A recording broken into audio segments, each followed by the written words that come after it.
What's up? What's up, baby? It's the Arthur Moats experience with Deke. I'm Arthur Moats, and that's my main man, Deke. And I'm gonna tell you from the get-go, we all the way live, we all the way raw. Shout out to technology, baby. I think it looks pretty cool. I'm Yeah, not even in we're front. gonna make it work today. I like the look. We're gonna make it work today. We're gonna make it work.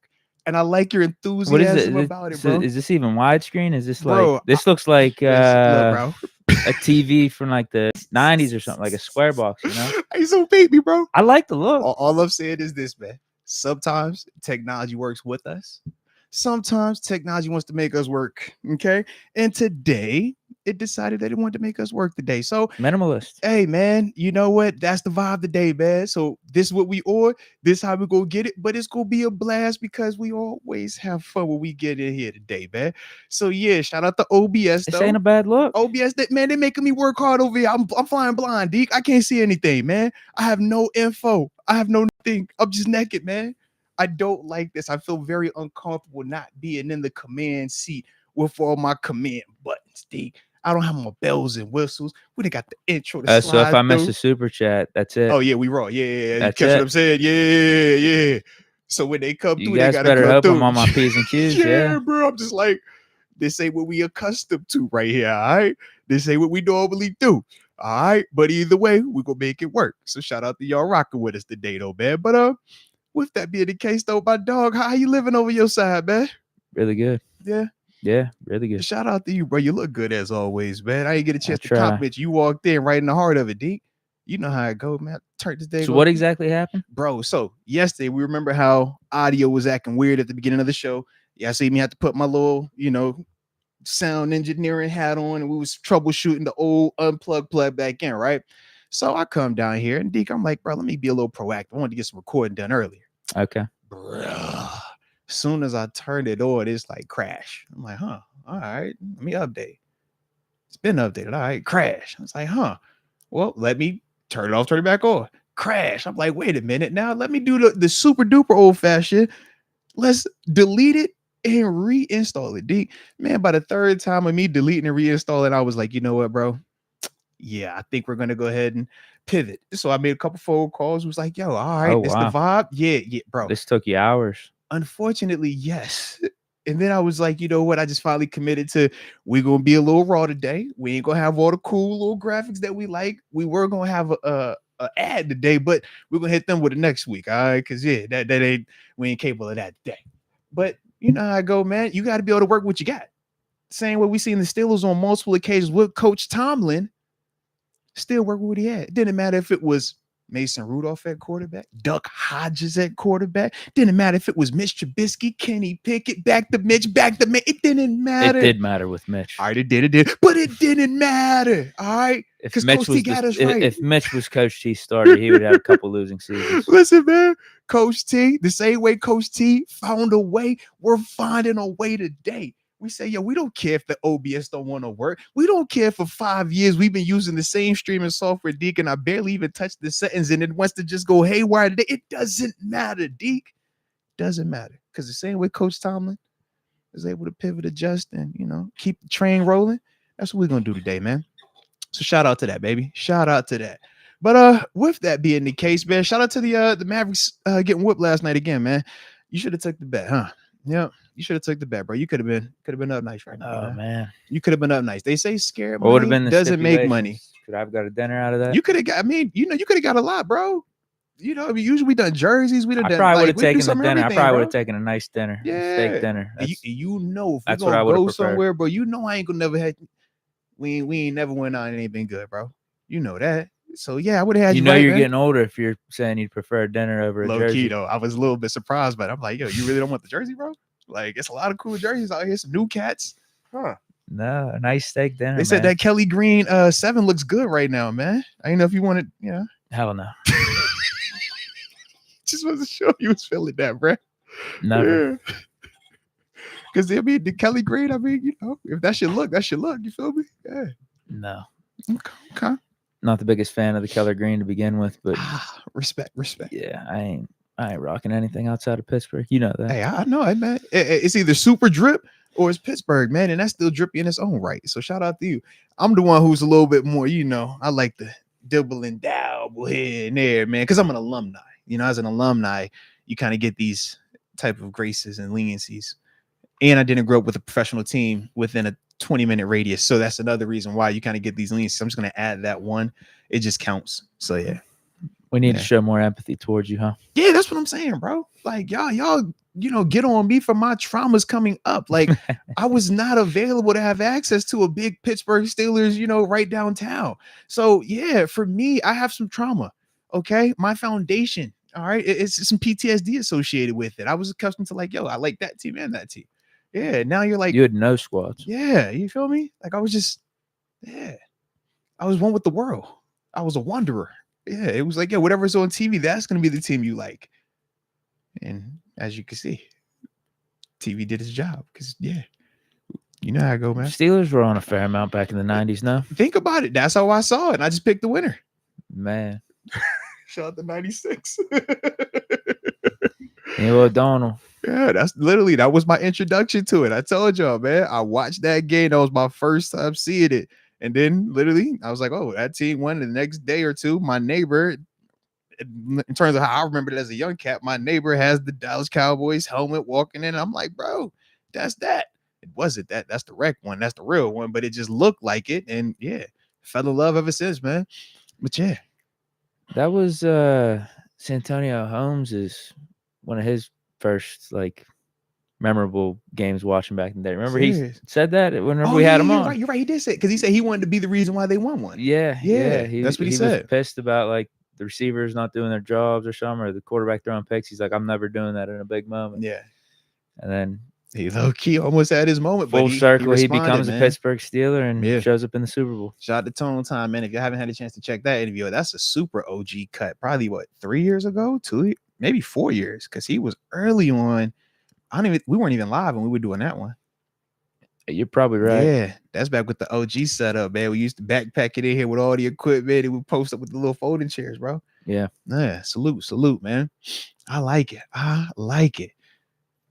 right, Deke. You got a deep thought for us, man, because I was about to go another direction too. I'm just trying not to think about this negative energy that's coming from our computer. Okay. I'm just trying to stay in a happy place. I should, because I actually had a backup one for yesterday.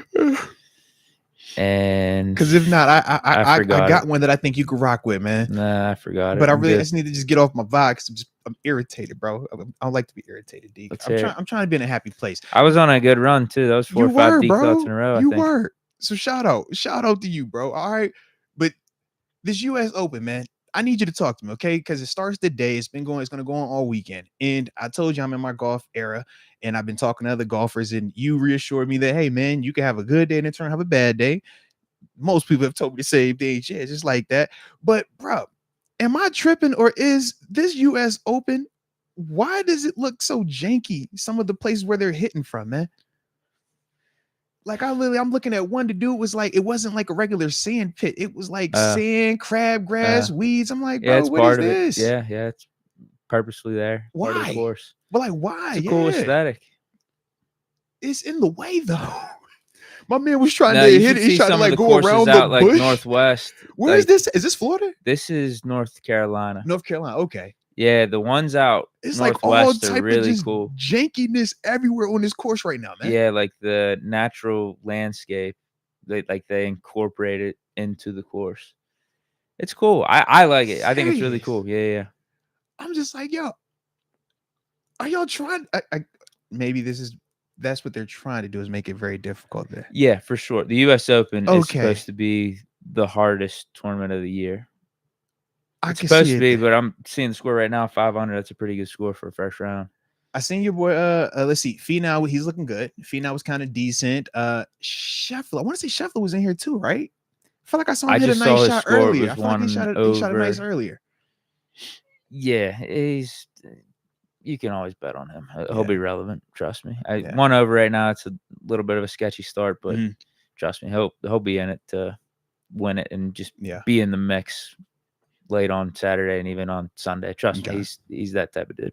Respect. Doesn't really matter how he starts or where he is on the leaderboard. You're gonna look up on Saturday, Sunday, third round, fourth round. He'll be in that combo. He'll be in the top 10. Sure. I promise you. Man, he hit a nice. It was a nice. I don't even know what you call it. It was like a. It wasn't like a. It was a wedge shot.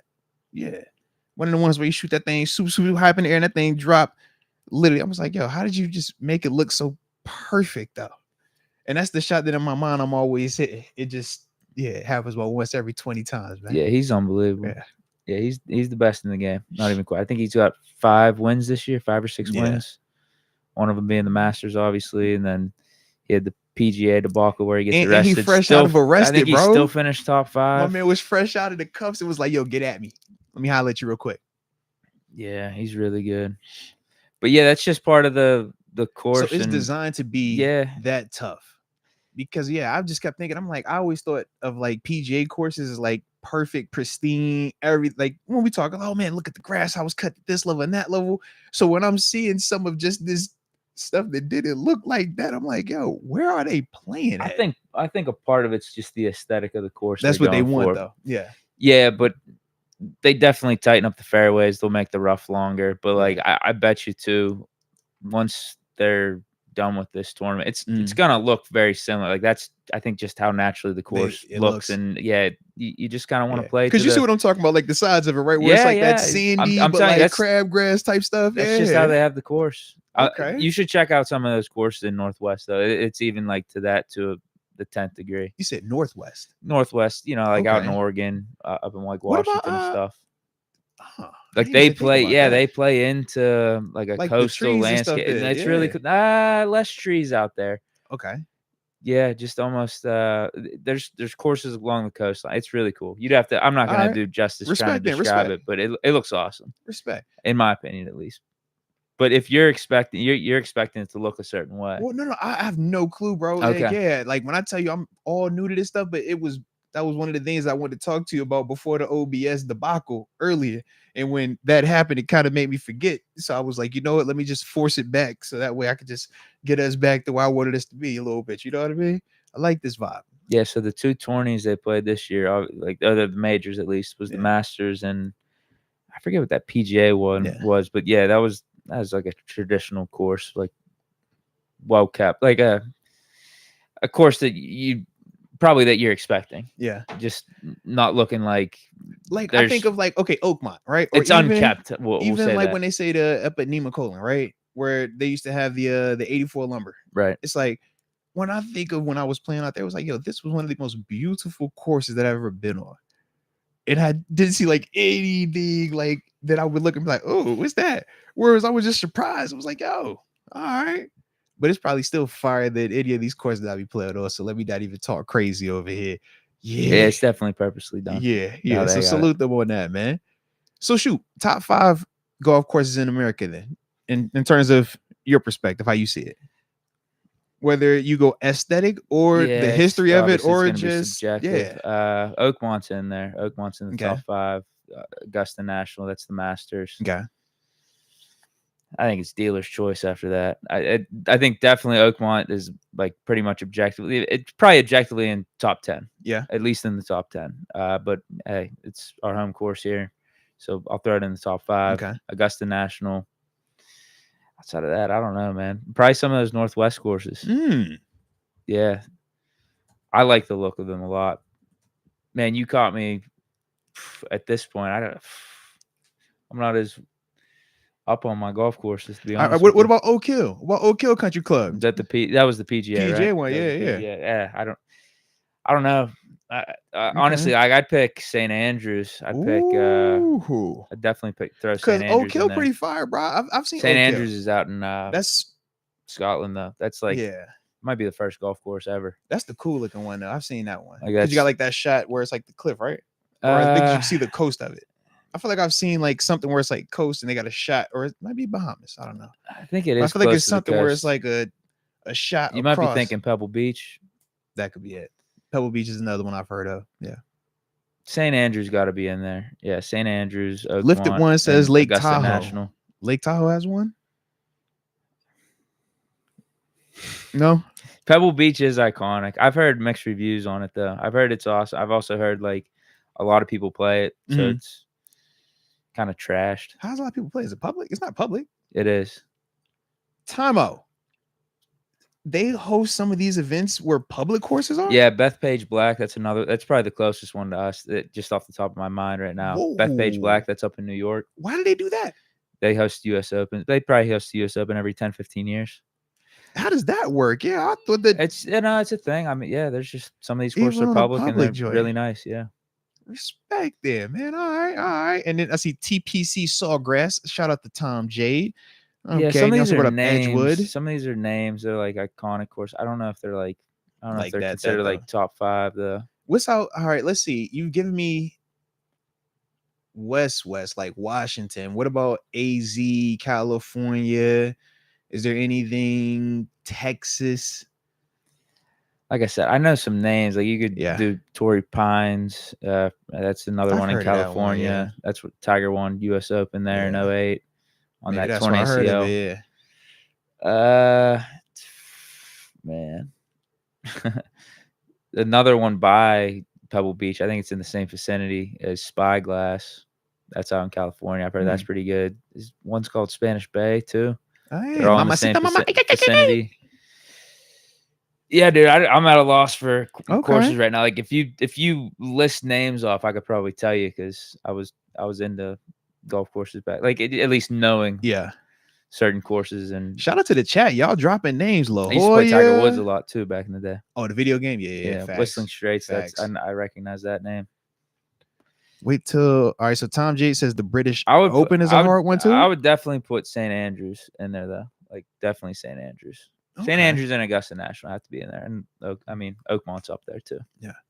Now, if we weren't in Pittsburgh, would Oakmont still? No, that's what I mean. That's what I was asking. Yeah, you look up any like golf course ranking. I feel like I've heard Oakmont even when I was in Buffalo. It's at least before I even golfed. It's at least in the top 10. I'd say top 10, top 15 of like anyone's list that's out there. Gotcha. Well, I don't know what other courses are in the top 10, top 15 like that. Turtle Bay, where it's like what objectively, no matter what, it's going to be in the top 10. I'd say St. Andrews and Augusta are 2 of those other ones though. Yeah. So that's 3. I'd say most people would say are in the top 10. I keep seeing Oak Hill pop up too. I'm biased. I don't know enough about it. I'm biased. I like Oak Hill. Okay. Yeah, it's like the first golf course I ever saw where it was like a PGA event. Okay. I felt like, oh, all right, this is pretty cool. But I don't really know if it's like that or not though, because I don't remember actually like looking. It was just like, oh, that's cool. It's training camp. I don't really care right now. All right. So shout out, bro. Yeah, you got me wanting to do some research. You've created this monster over here, bro. I'm a golfer. Go back and look at some golf course lists. Deke, you see this, man? There's one in New Jersey. On TV in here There's right one now, in New Jersey that's supposed to be really good. I don't remember the name. Yeah, I just helped a lot for that conversation, bro. You were major, bro. Shout out to some course in New Jersey. Shout out to PG Independent News. He says he's playing Pebble Beach with his pops and his brother next summer. Shout out. Is that's a public course you said? Pebble Beach, yeah. So all right, so I could take a trip and play that. And I don't have to, because I don't want to go somewhere and I can't play. It's a fair amount of money. Is it worth it to you? I would do it. Yeah. Okay, that's what I'm trying to figure out. Awesome. Then they say, was it Bay Hill? I don't know where that's at.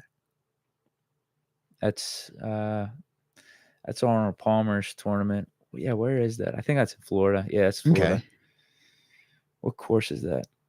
Bro, this is kind of dope, bro. Let me find out. We actually got some golfers that be rocking with the show like us, man. All right, I don't remember what course that's called. Oh, yeah, I think it is just called Bay Hill. Yeah, I think that's the course, Bay Hill. And it's the Arnold Palmer Invitational at Bay Hill. Yeah. Bay Hill. Arnold Palmer. That's the tournament. They already did it this year.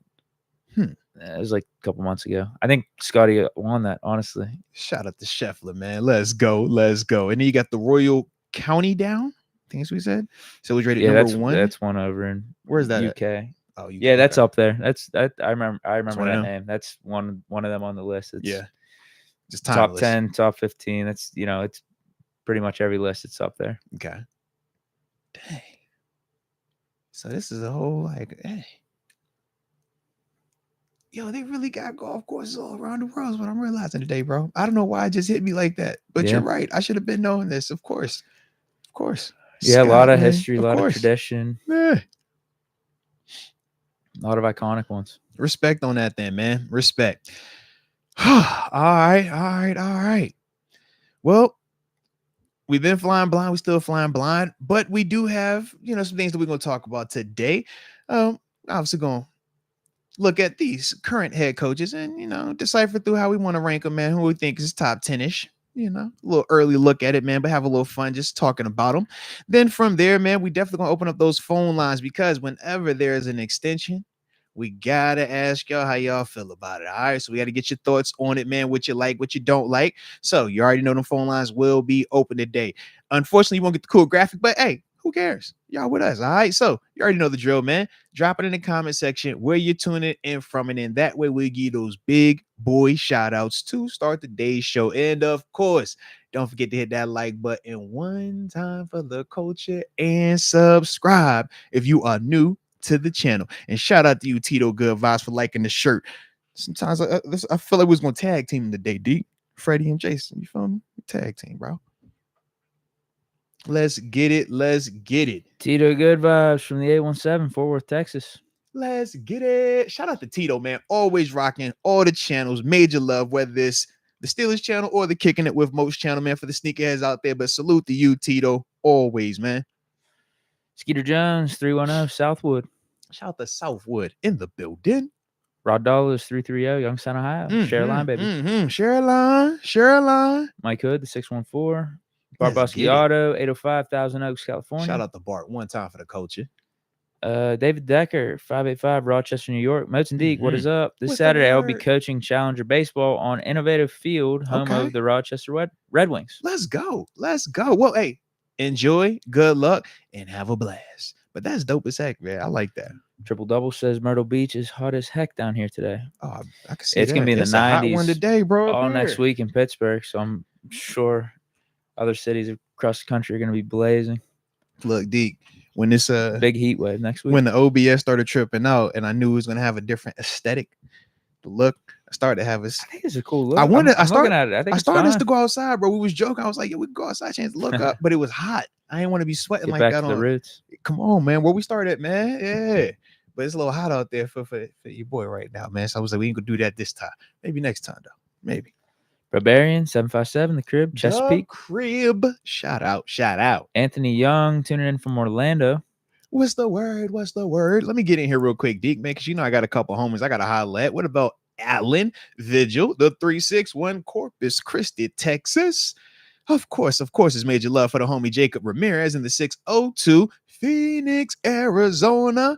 And he says Celtics in 4. You know what, man? I believe you. Yeah. Because clearly Dallas don't want to win no more. They don't care. I don't know what it is, bro.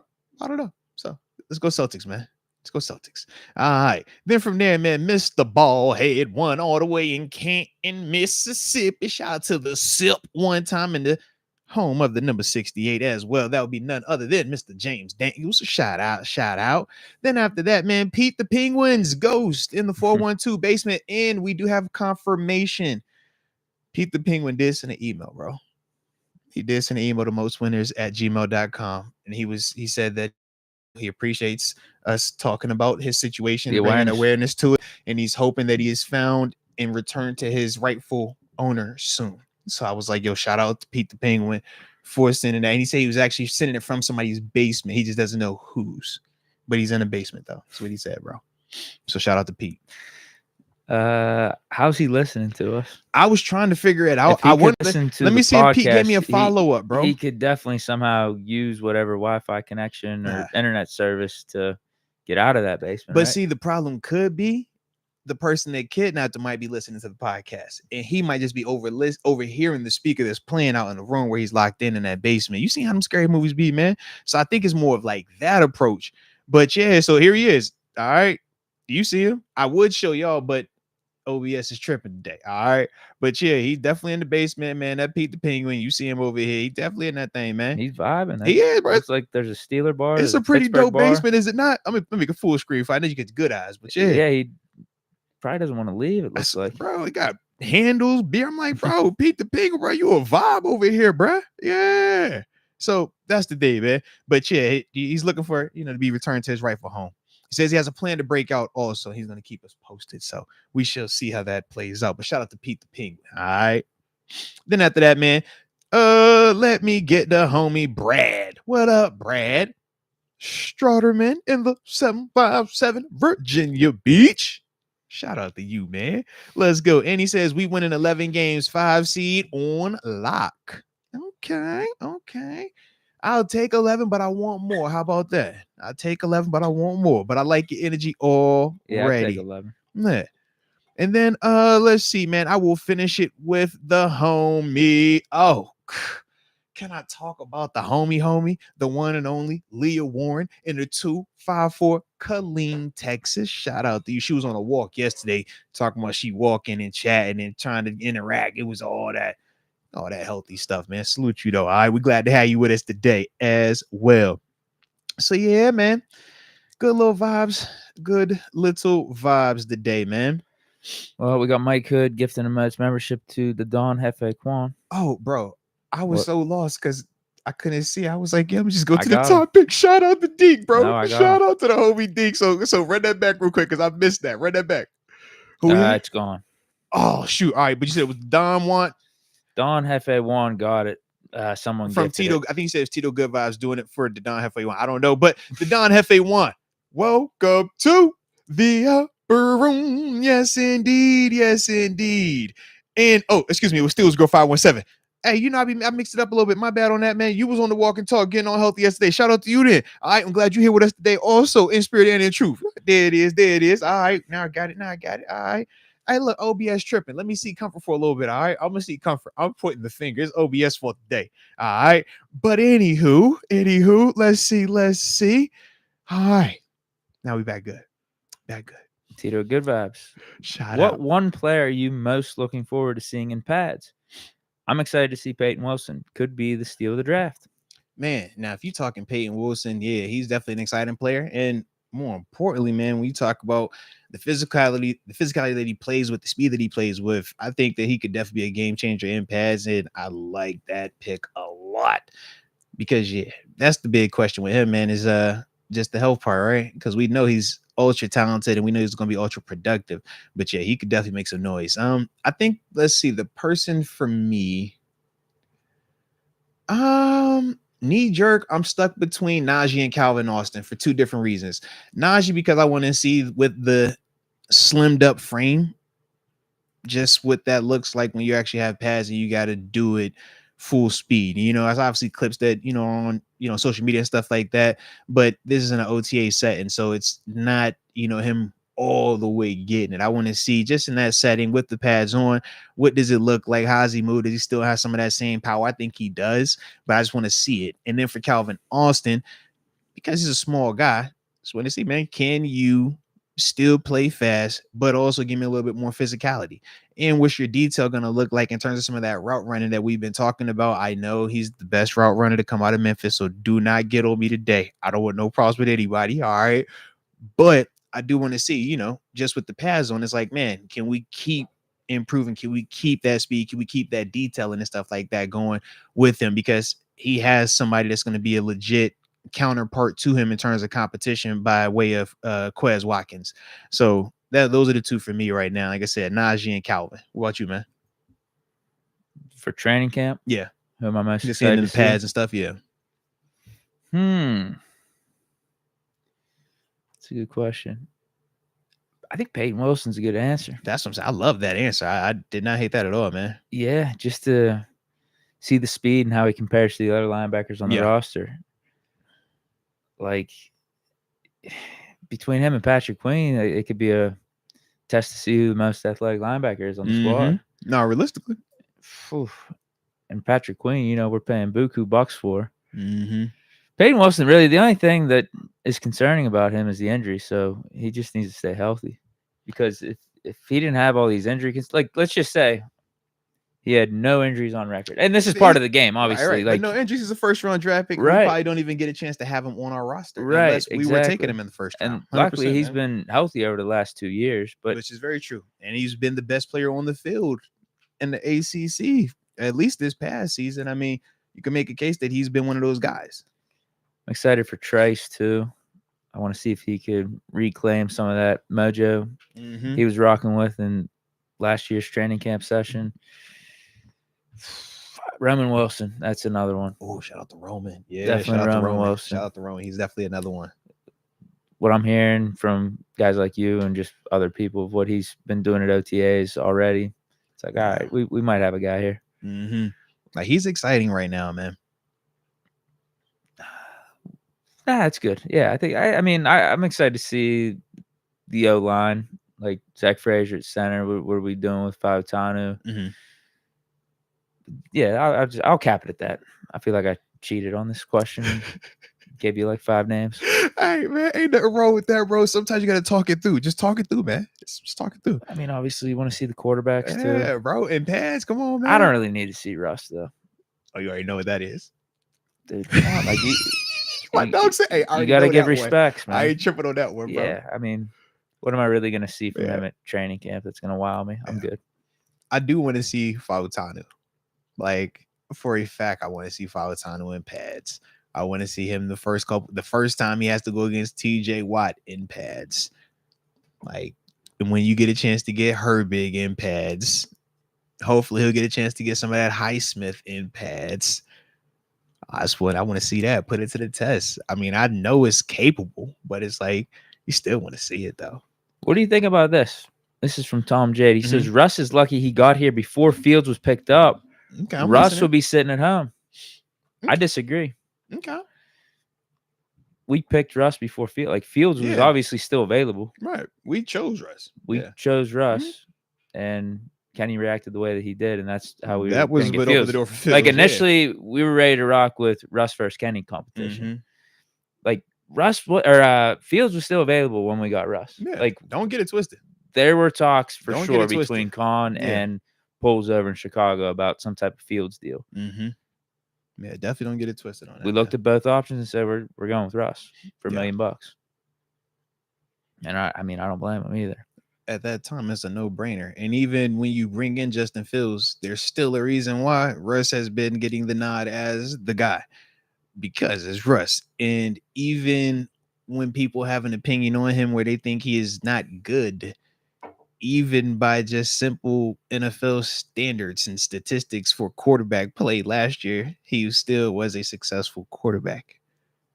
And that's the thing that, I feel like it wouldn't have mattered. It's like, they chose Russ. They wanted Russ. And that was why they went and got him first versus getting Fields. But shout out to Justin Fields, though, man. Like I said, I still like the fact that even after the trade, he still was eager and open, or excuse me, after us signing Russ, he still was eager and open to going and joining us, because he didn't have to. He very easily could have been like, bro, y'all got a quarterback that is respected by NFL players in terms of his ability, in terms of his resume, and in terms of what we think he still has left. So a lot of dudes don't just want to go into that situation. You saw how Kenny Pickett reacted, because we joked in here and it's like, nah, man, it's still a competition. But man, when you talk about feeling like, I'm punching up today, like, this dude has a resume. This isn't Mitch Trubisky or Mason Rudolph I'm competing with. This is Russell Wilson I'm competing with. It is a very different feeling when that's the other guy. So Justin Fields could have very easily said the exact same thing that Kenny felt. They'd be like, bro, I'm not walking into that. I'm good. Send me to Philly. In fact, I want to go to Tennessee. Let me see what Levis and Mason Rudolph look like. He could have very easily done that. But you say, he wants to be here. Now, we talked a little bit about that yesterday, too, in terms of Coach Tomlin and the impact of him and how we think that also weighed in on that decision. But, man, Russ, don't sleep on Russ, man. Russ is definitely one of those guys still that is revered in this league as, that's a guy that is capable, because we've already seen him do it. And even at this stage, he's still getting it done. Next, we got Ep.579. Elaborate on the situation with Jeremy Chin.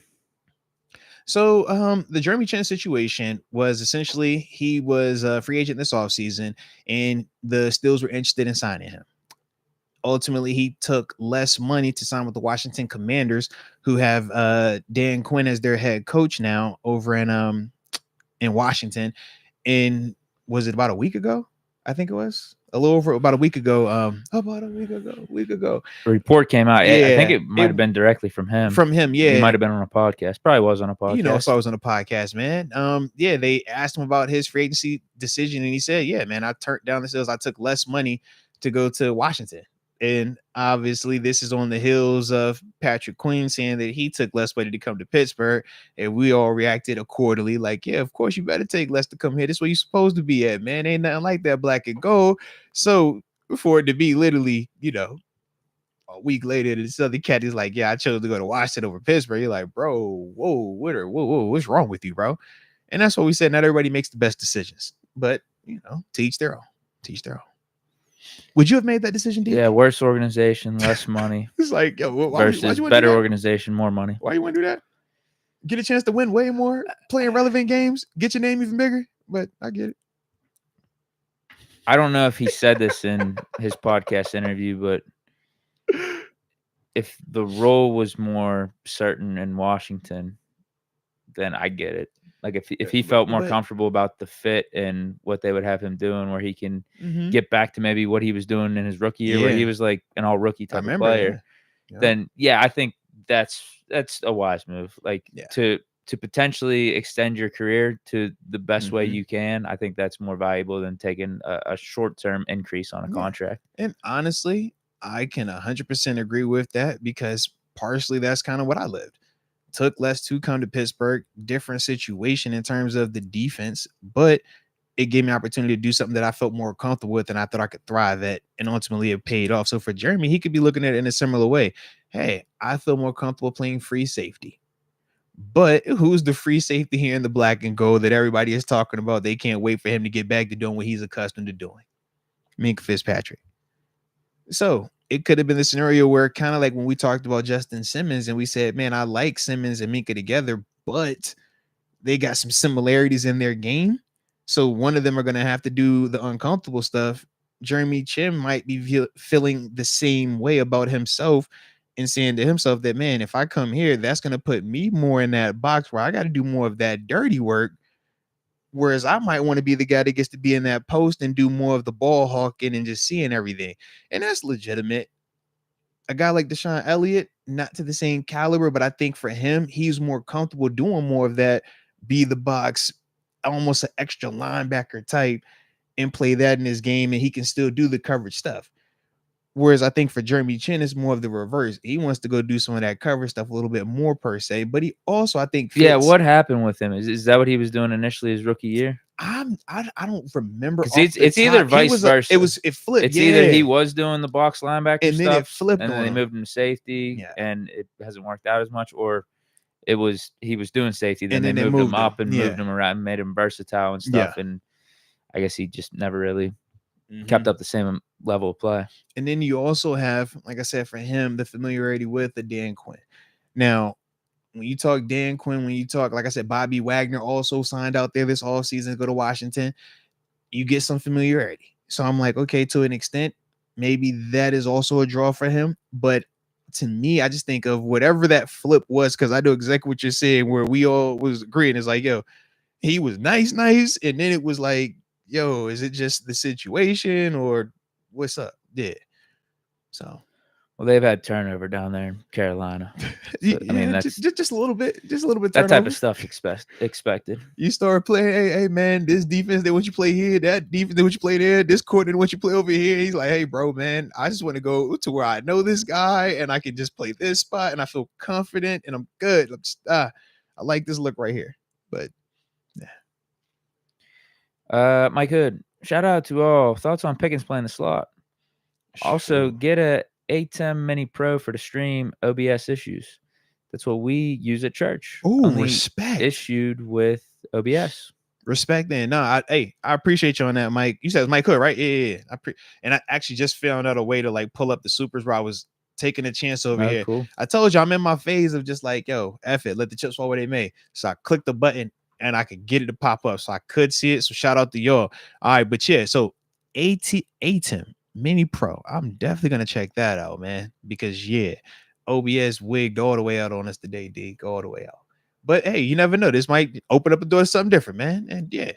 I'm showing thigh meat, and Deke like the way this new camera looks on us. All right, shout out, man.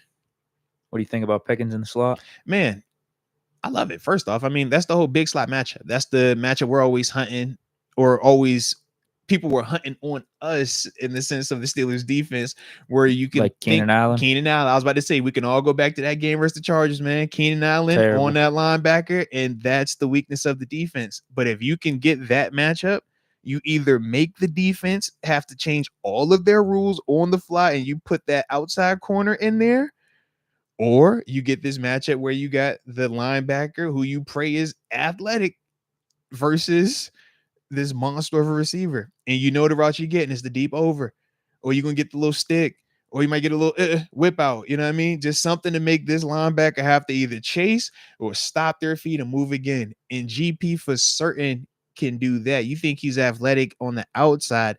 We critique some of his route running, right? And we say, man, they can have a little bit more detail in it.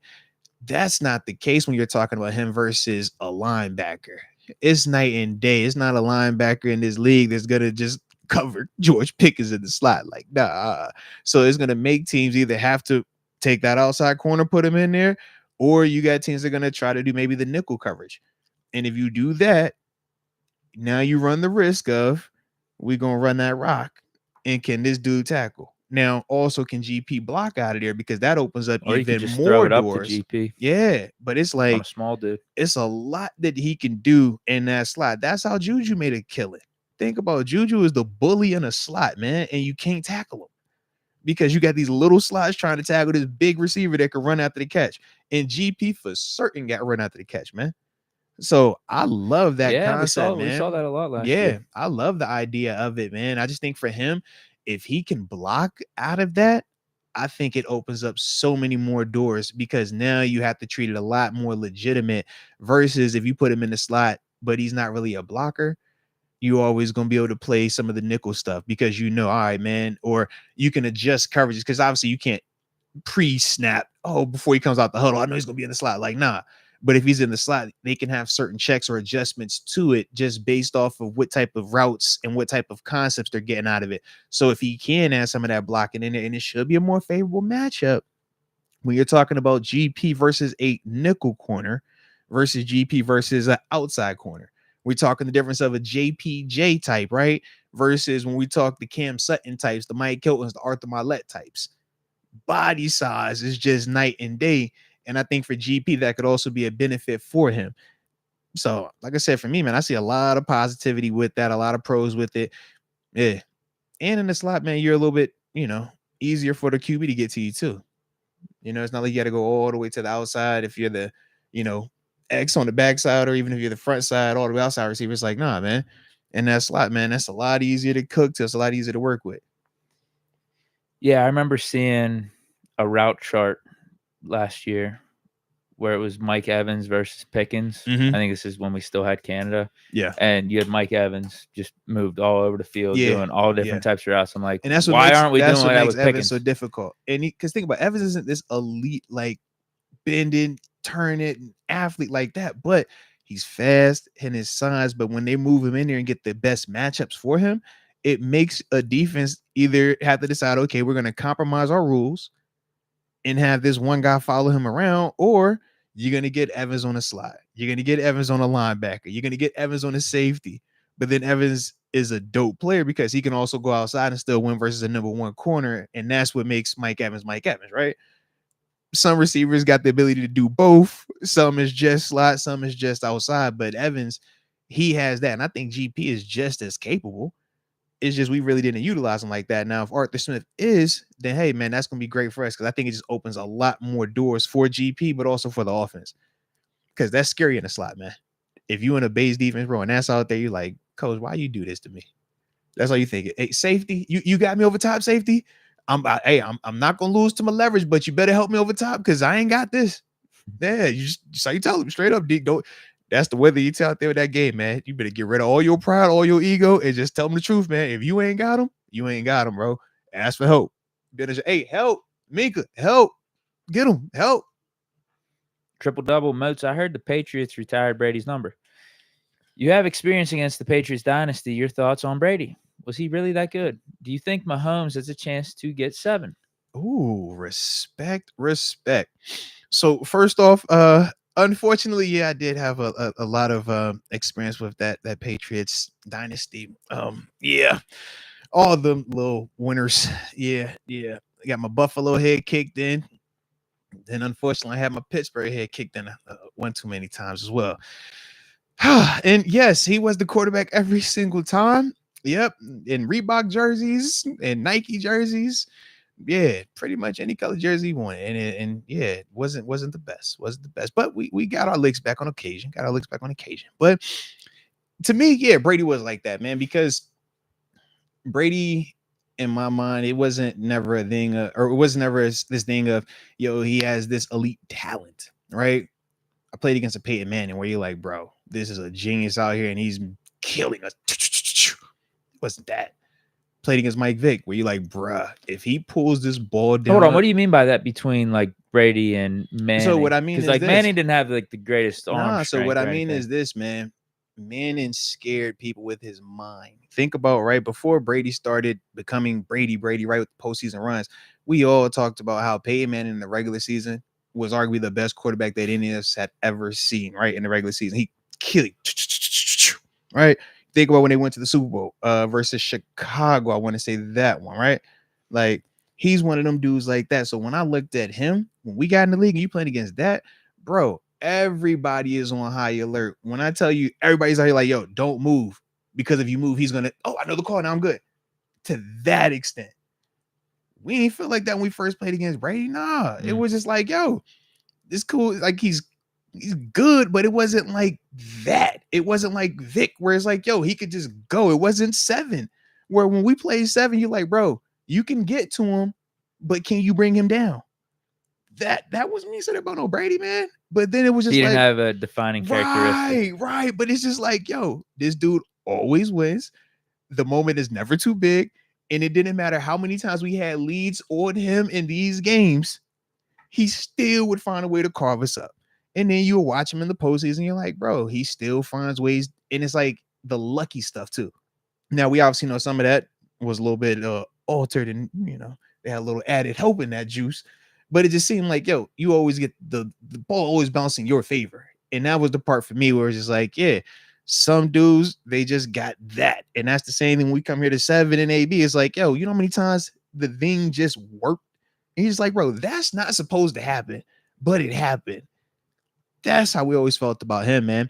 So for me, man, I thought, yeah, as a whole, when you talk about not having this crazy talent, but you have risen from the depths of being a nobody to arguably the greatest quarterback we've ever seen, and you did it with Belichick, where you created this dynasty, but then you left him and got another one solo to say, yo, not only did I give y'all a 6, I'm gonna go get my 7th one by myself just so I can be the big head honcho.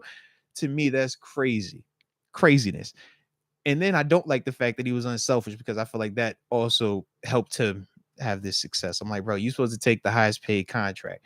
Now, in terms of Mahomes, I think he's more than capable of it. I think Mahomes is more talented. He never did he ever reach he never top 10 in terms of quarterback contracts? No, and that was the cheat code. That's how they could have a Gronk, they could have a Hernandez, they could have a Moats, they could just and you maybe when he was getting like 30ish, right? With the Bucks, 25 or 30. I don't even know if that was top 10. It still wasn't top. Time. Yeah. So that was my whole thing. I'm just like, bro, he doing all of that as well to kind of, keep this thing going. And then you obviously got the Belichick and the Patriot weird stuff, because I promise you, weird stuff happens whenever you play the Patriots. So that's why I said some of it was good luck, some of it was manufactured luck. I don't care what y'all say, bro. Weird stuff can't happen every single time you play in there, Deke. All right. But every single time you play up there, bro, something weird is going to happen. Always. So that was the other part of it. But yeah, man, like Brady, just to me, he's like that. But I think Mahomes is more talented. Like, to me, Mahomes is way more of a talented player than Brady. It's just crazy now, because I don't think anyone can debate that. What I used to think about Rodgers in the sense, though, of his talent, and maybe he has the killer instinct that Brady would have, or has that it factor. And we kind of have said, like, man, we haven't seen him get back just yet. I feel like Mahomes actually has that Brady-ish it factor where even when it's off 13 seconds left on the clock, he still finds a way. Even when, oh man, none of his receivers can catch footballs, he still finds a way. It's like, I mean, just how he's done in the Super yeah, Bowls. bro. I'm just like, come Game-winning on, drives. man. I mean, the first Super Bowl, they were down 10. It wasn't looking hot. Yeah, He made just the plays like, down the yo, stretch. like he just always comes up with the play. And that's the part for me that, yeah, barring health, I think he is capable. But at the same time, it is so hard to win in this league. And it is so hard to win in the postseason. And it is so hard to get to Super Bowls and win them. The best thing, though, is you got to have the quarterback. And he is the best right now, man.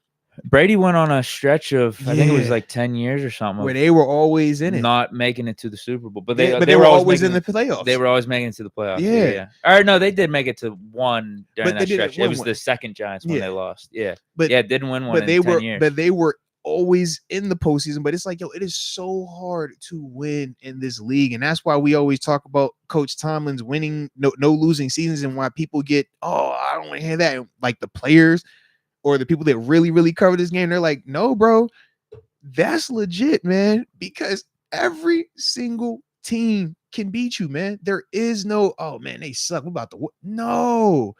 Everybody is capable. Now, at the end of seasons, yeah, certain injuries happen, and now it gets a little bit different. But as a whole, every team, if we just simply look at rosters right now where everybody's healthy, there isn't a team that you're looking at and saying, yeah, we'll beat them by 14 points. I bet $100 on it. Nah, because you're like, bro, you might win, but what's the spread going to be? 3.5, 6. Shoot, think about what's a big spread in the NFL for a bet? 9. Double digits. Think about it. He's like, bro, you got a double-digit spread, bro. You're crazy. I'm taking under. They had a few of those last year. Man. Yeah. But that's this league, man. So that's the thing for me where as much as I would love to say that Mahomes can do it, I just think that that's such a crazy ask. And when you say that everything going right along with the manufactured juice in that New England situation to catch that's, I mean, think about how long we've been stuck on 6. We haven't had another appearance. It's been what, 14 years now. It's we got very close. frustrating. We got close, right? We had an appearance in the AFC Championship. That was what, 16 with us, but we it's been a minute, bro.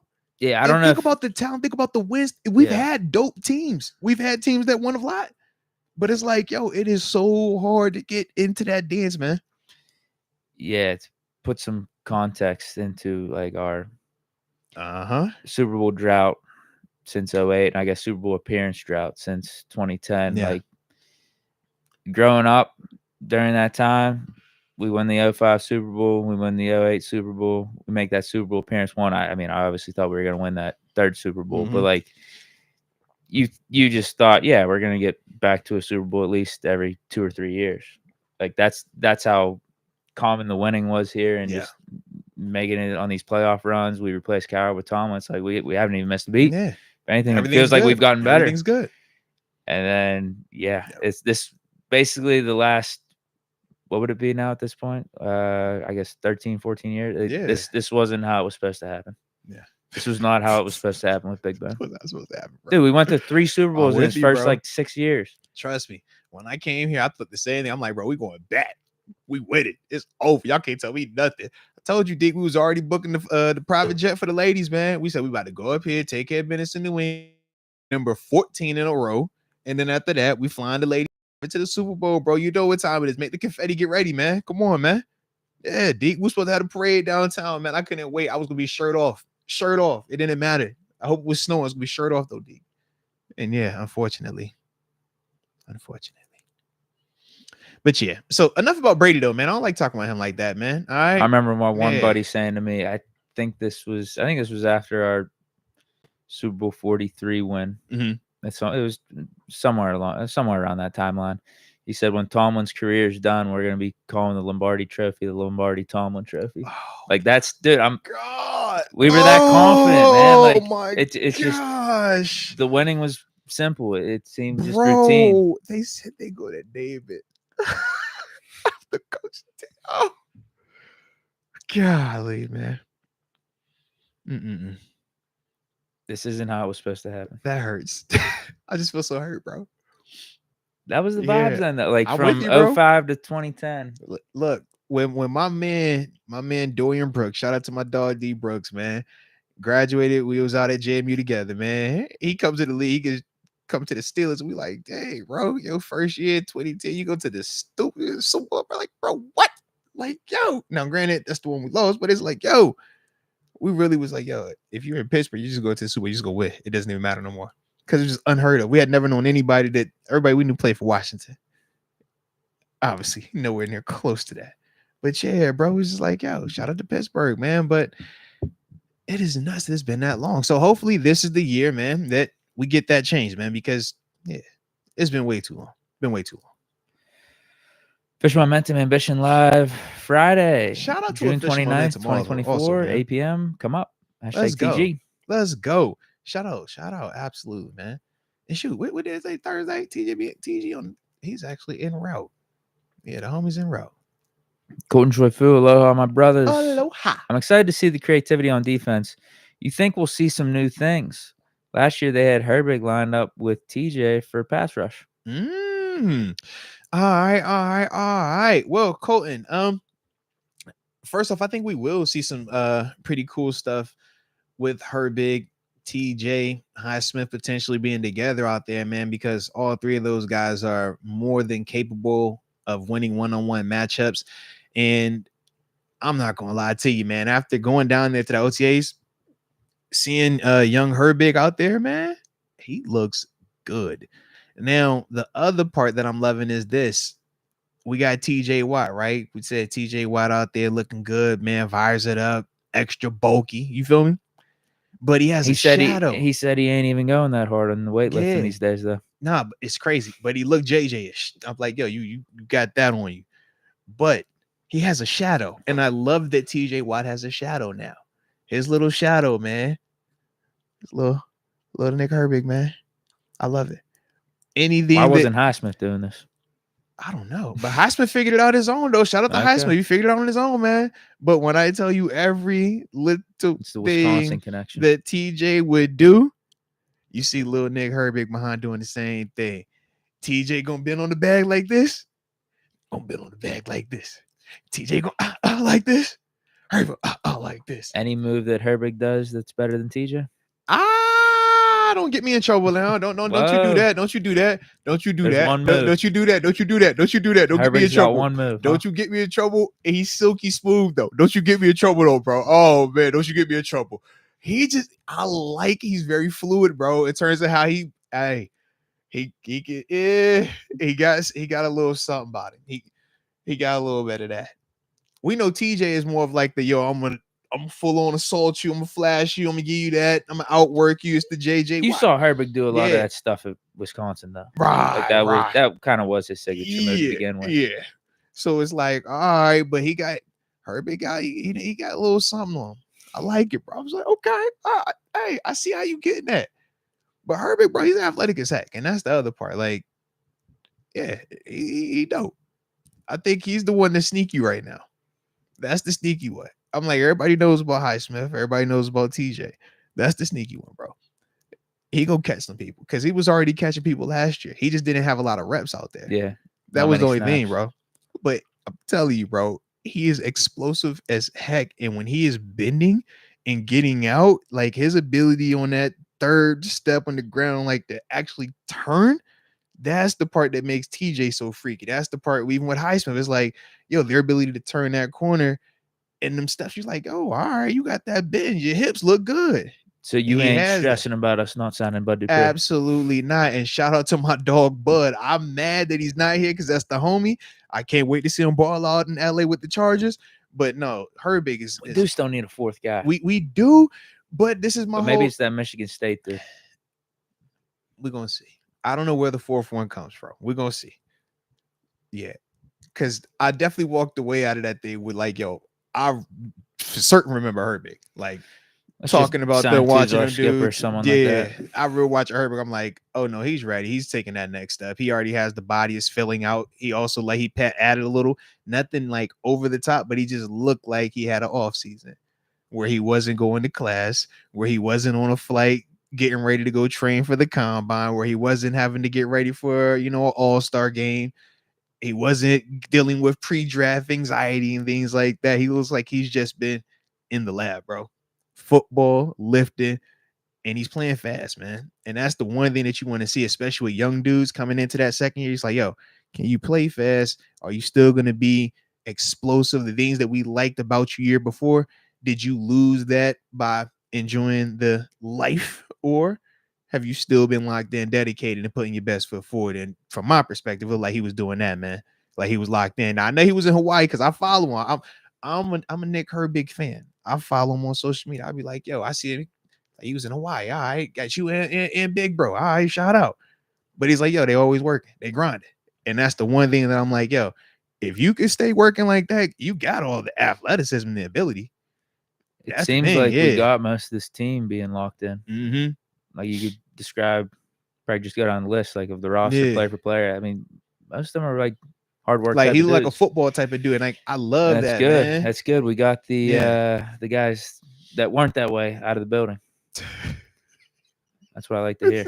This is true, bro. Sean Mays brings up a good point. Marcus Golden could be our fourth. We could just re-sign him. Oh yeah, shout out to MG. Yeah, heck yeah. I ain't tripping on that one at all. He's still unsigned right now, so that's definitely an option. So yeah, I don't hate that at all, man. Yeah, like even Pickens, even though we've dealt with some of his antics, you get some of those quotes saying, "Oh, I just stay up all night thinking about football. I love football." They're like so football much. Guys, absolutely, and that's what you want. That's you the want vibe I'm getting guys, from this man. team. Like I can't think of anyone on the team right now that's not a football guy. Yeah, to me, man, Herbert gives me football guy vibes, football guy energy, and yeah, when you match that with what I think is already a very high athletic profile in the sense of the explosiveness, the lateral quickness, the hips. That's like I said, most of the time you're like, bro, you can't do that, but he has that, That's the thing I like, man. Fish Momentum says Steelers finna snap.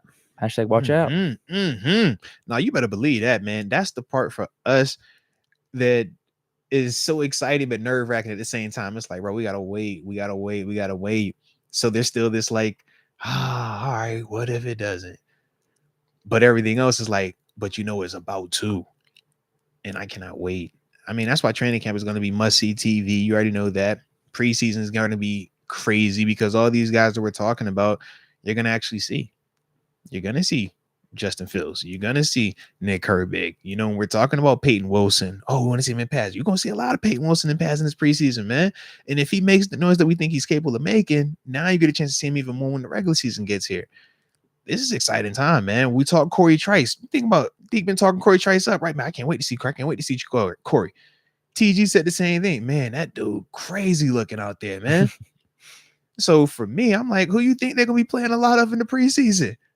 Come on, man. Corey Trice will get his reps, man. He's going to get his work.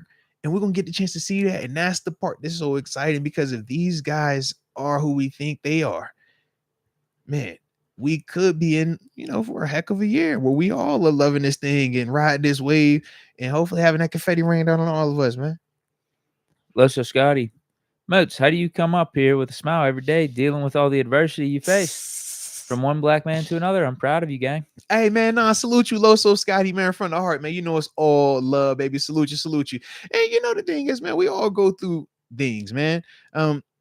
Everybody does, right? Man, woman, old, young, yeah, everybody goes through stuff, man. But I just tell myself, you got to decide. You got to decide once, man. It's going to be a great day. So it's a great day. I always think of Dick LeBeau. Shout out to Coach LeBeau. He always say it's a great day to be alive, man. Hey, let go. He'd be like, hey, man, it is a great day to be alive. What a time, baby. What a time.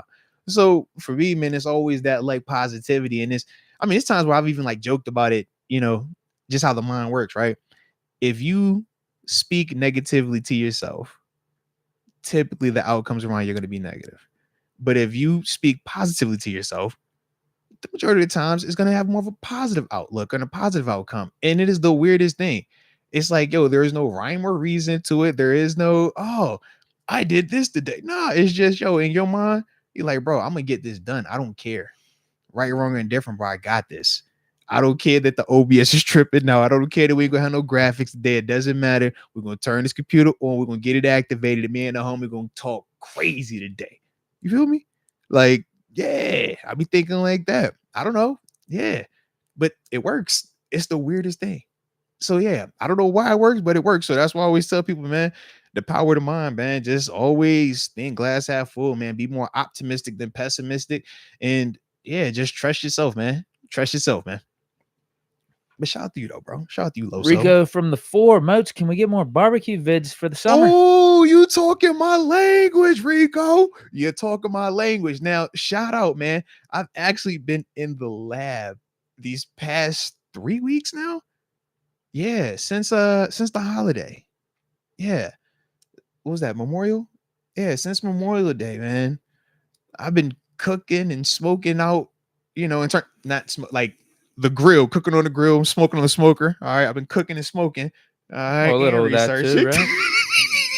To say, but bro, literally the past 3 weeks, that's what I've been doing. I'm doing it again this weekend, man.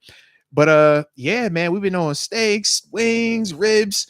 I did a Boston butt. Hey, now, been vibing out. I had a little situation, and this is the funny part, right? So as I've been cooking and progressing now, I've had a couple of experiences where, it's getting weird out here. Danger. So I told y'all the story about when the grill had a situation. The fire came through, wifey came through, saved my life with the spray extinguisher. I'm like, oh, I love you so much. You really do care about me, because you could have let me just burn to death out here and it would have been a wrap and nobody would have known anything. You could have just took the money and ran. So she actually loved me. So shout out to her. All right. So yeah. So that happened that was in the fall time frame, because I hadn't cleaned the grill. So I always said, man, make sure you clean your grill. All right. Don't go multiple years like your boy did. I hadn't cleaned that grill since I bought it. And I bought it in 2016. So yeah. All right. It was a matter of time. Well, this past, not this weekend, but 2 weekends ago, I was doing the Boston butt, little 10-hour cook, you know what I'm saying? Deke, got a low and slow that thing. What is that? 25. So it's like pulled pork. Okay. Yeah, so it's pulled pork, but they call it a Boston butt or a pork shoulder. In terms of like how it looks, right? So, but it's a process, like 8 to 10 hour process, man. I think it's like 2 hours per pound. So I start this thing out, man. I'm 10 hours into the cook, man. That thing smoking. She fat, nice, barked up, smelling succulent. And Deke, I'm at the finish line where it's like, all right, I just got to get it up to about 199, 200 for the temp, and I'm ready to pull it. I get it to 196. And I had forgot to add more pellets, and I ran out of pellets. So then cuts off on me. I'm like, nah, bro, let me just force it back on. I'm not about to let it cut off. I accidentally, purposely force cut it back on, pour pellets in, and in turn, it like backfired. And the like primer spark actually like imploded. So I had this like smoke like just coming out that wasn't like cooking smoke. So I'm like, bro, so early, I'm like, oh, all right, this ain't looking right. So I take the Boston butt, I put it on the grill. I set the grill up to make it, I could smoke on the grill. I was like, all right, cool, let's make that work to finish it out. But whole time, the smoker's still smoking. I'm like, bro, this ain't right now. Then the smoke turns black. I'm like, all right now. And it's smelling like a fire. I'm like, bro, okay.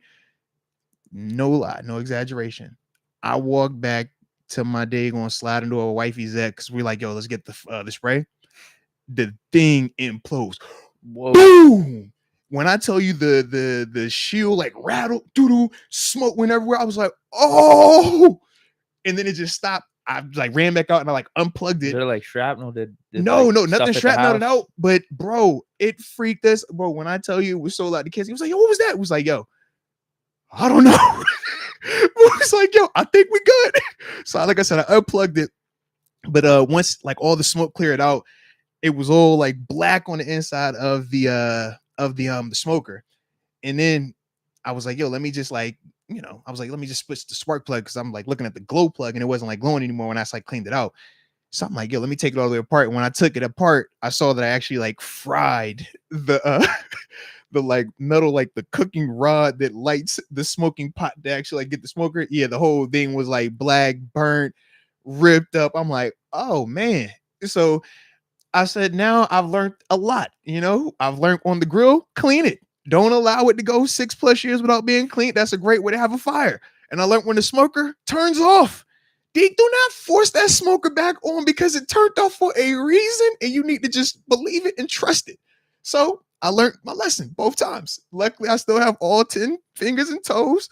I got my ears. Not a JP. Everything still work. Yeah, bro. But it got weird. And I had the irony of it all too. I had my Artemis experience with Deke apron on. It was filthy, bro. Just like, yo, because I was like trying to fight with it and trying to make everything work. And yeah, bro. But I was like, yo, at least I was Brandon. But yeah, the Boston butt turned out amazing though. So shout out to that. It was fire, literally and figuratively, but it was worth it, man. It was like, yeah. But hopefully I've ordered the new piece. I'm hoping that it gets in either today or tomorrow. And then I can go ahead and put it back on and I can go ahead and get the smoke because I want to smoke some wings this weekend, bro. Like I had to grill them last weekend and I was a little bit upset. They still was fire. Everybody still liked them. But my personal like pride and preference now is smoker. I'm like a little bougie with my wings. I'm like, nah, bro. I don't want to just grill that. Nah. Is that what they taught you up in Buffalo? Chill, don't do me like that.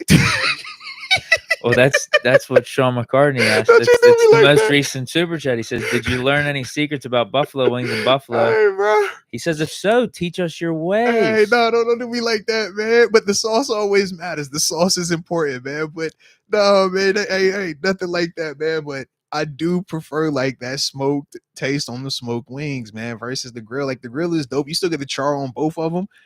But yeah, now I feel like smoking wings. I'm like, yo, I'd much rather do that, man. So that's what I'm saying. I hope this piece comes in either today or tomorrow that I can get out there, and get active because I want to smoke some wings this weekend. I got football camps and I want wings. You feel me? So that's the goal. Absolutely. But I survived though, bro. We alive. We still outside. So you'll hit that like button one time for the culture and don't forget to subscribe, all right? Because yeah, you never know out there, Deke. It gets, I felt like a real chef though. Whenever I survive like those type of incidents and the food is still fire, I'm like, bro, top chef, man. Like kill you makes you stronger. Facts, bro. I was like, hey, yo, dap yourself up one time, player. Yeah, I put, sometimes you just put the hat on like that. It was that vibe, bro. Yeah. Shout out. Fish Momentum says, I got new stuff. Hashtag Moats is winners. Let's go. All right. Bet that. We'll definitely tap in and check. Yes, indeed. Sean McCartney says, Moats is hiding something about the Buffalo one.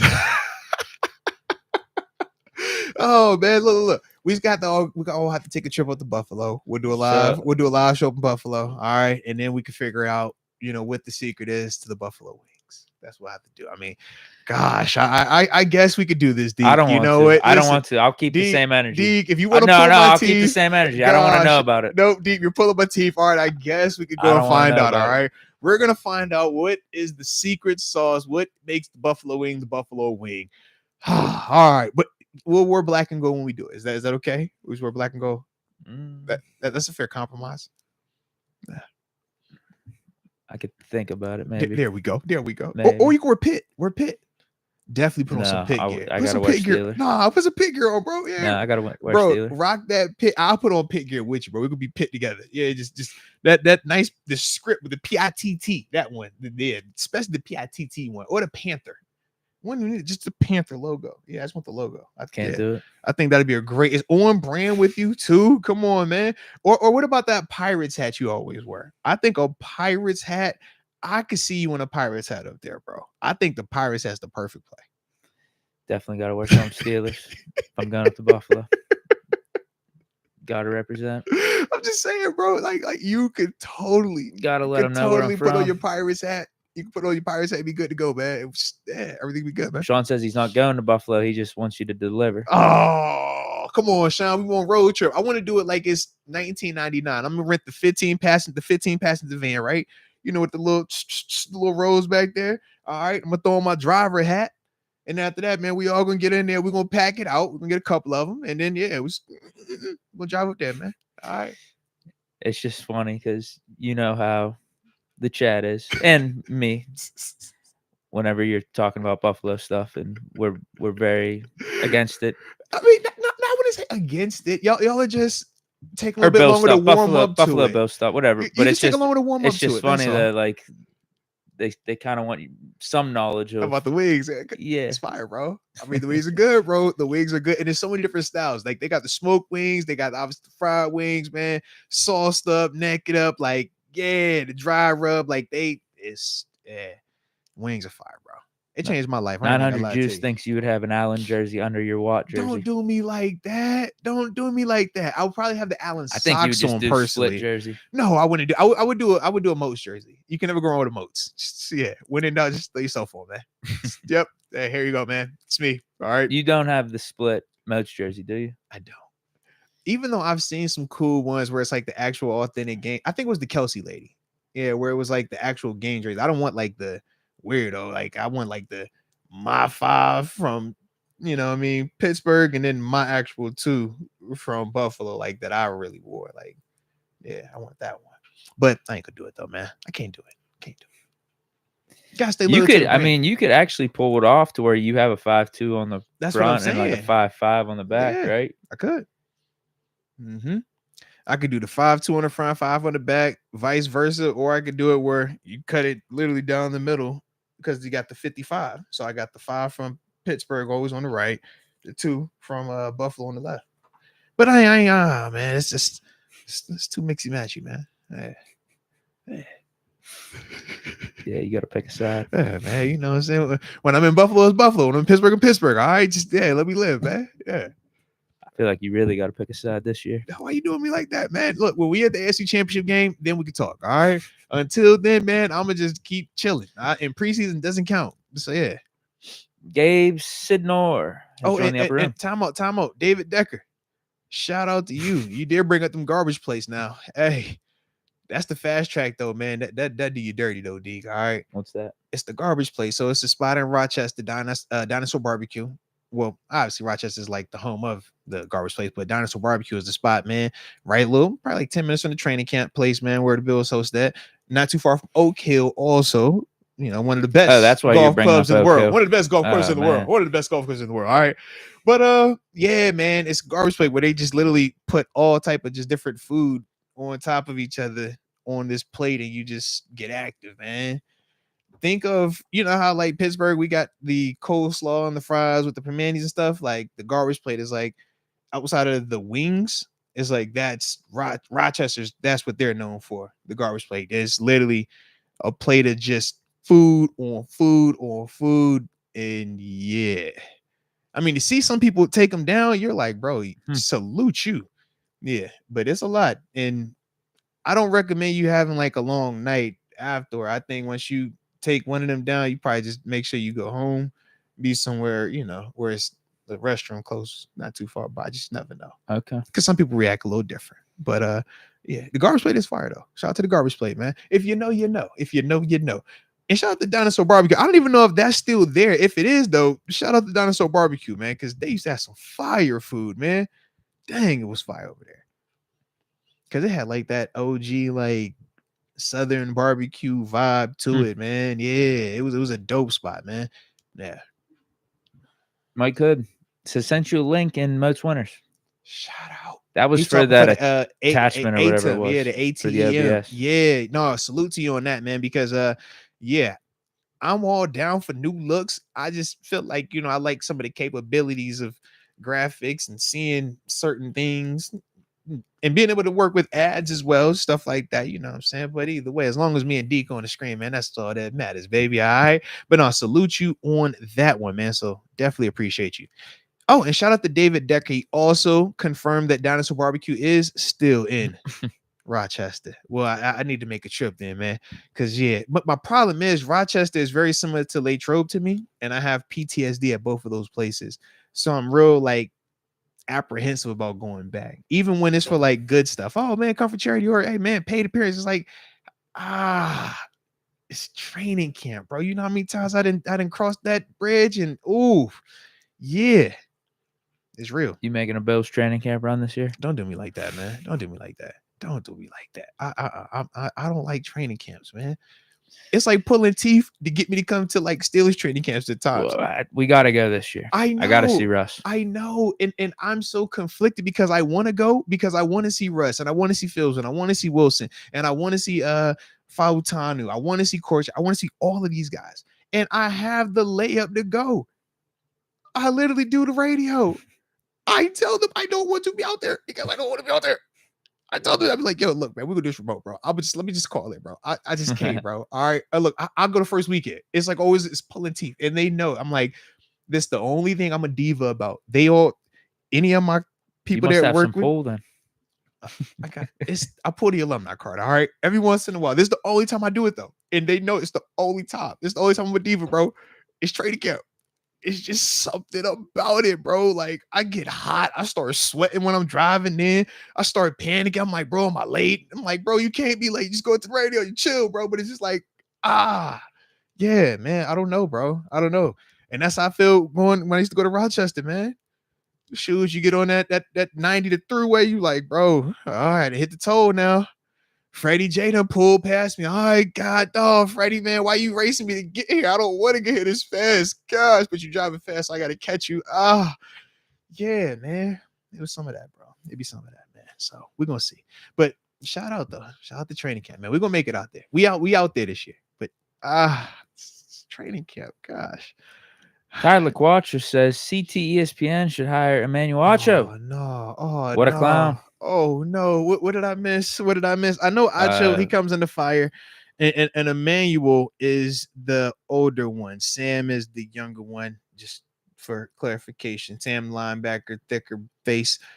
Emmanuel thinner. Usually has the glasses on. High top fade. Yeah. So this was definitely the worst take I've heard this year. What did I miss? Potentially the worst take I've ever heard. Period. It should go in the Hall of Fame for worst takes or terrible takes I've heard. Definitely. Mount Rushmore, at least. I missed this. But definitely the worst this year. It's terrible. It's egregious. So he basically said he doesn't think Russ is going to revive his career in Pittsburgh. His reasoning is that he's a hater. Is that what there's that. But then his reasoning just it's awful. It's completely garbage. He used a list of quarterbacks that have taken snaps or have started since Tomlin got there. Mm-hmm. And he basically said everyone outside of Ben, once they got to Pittsburgh, their career went to die.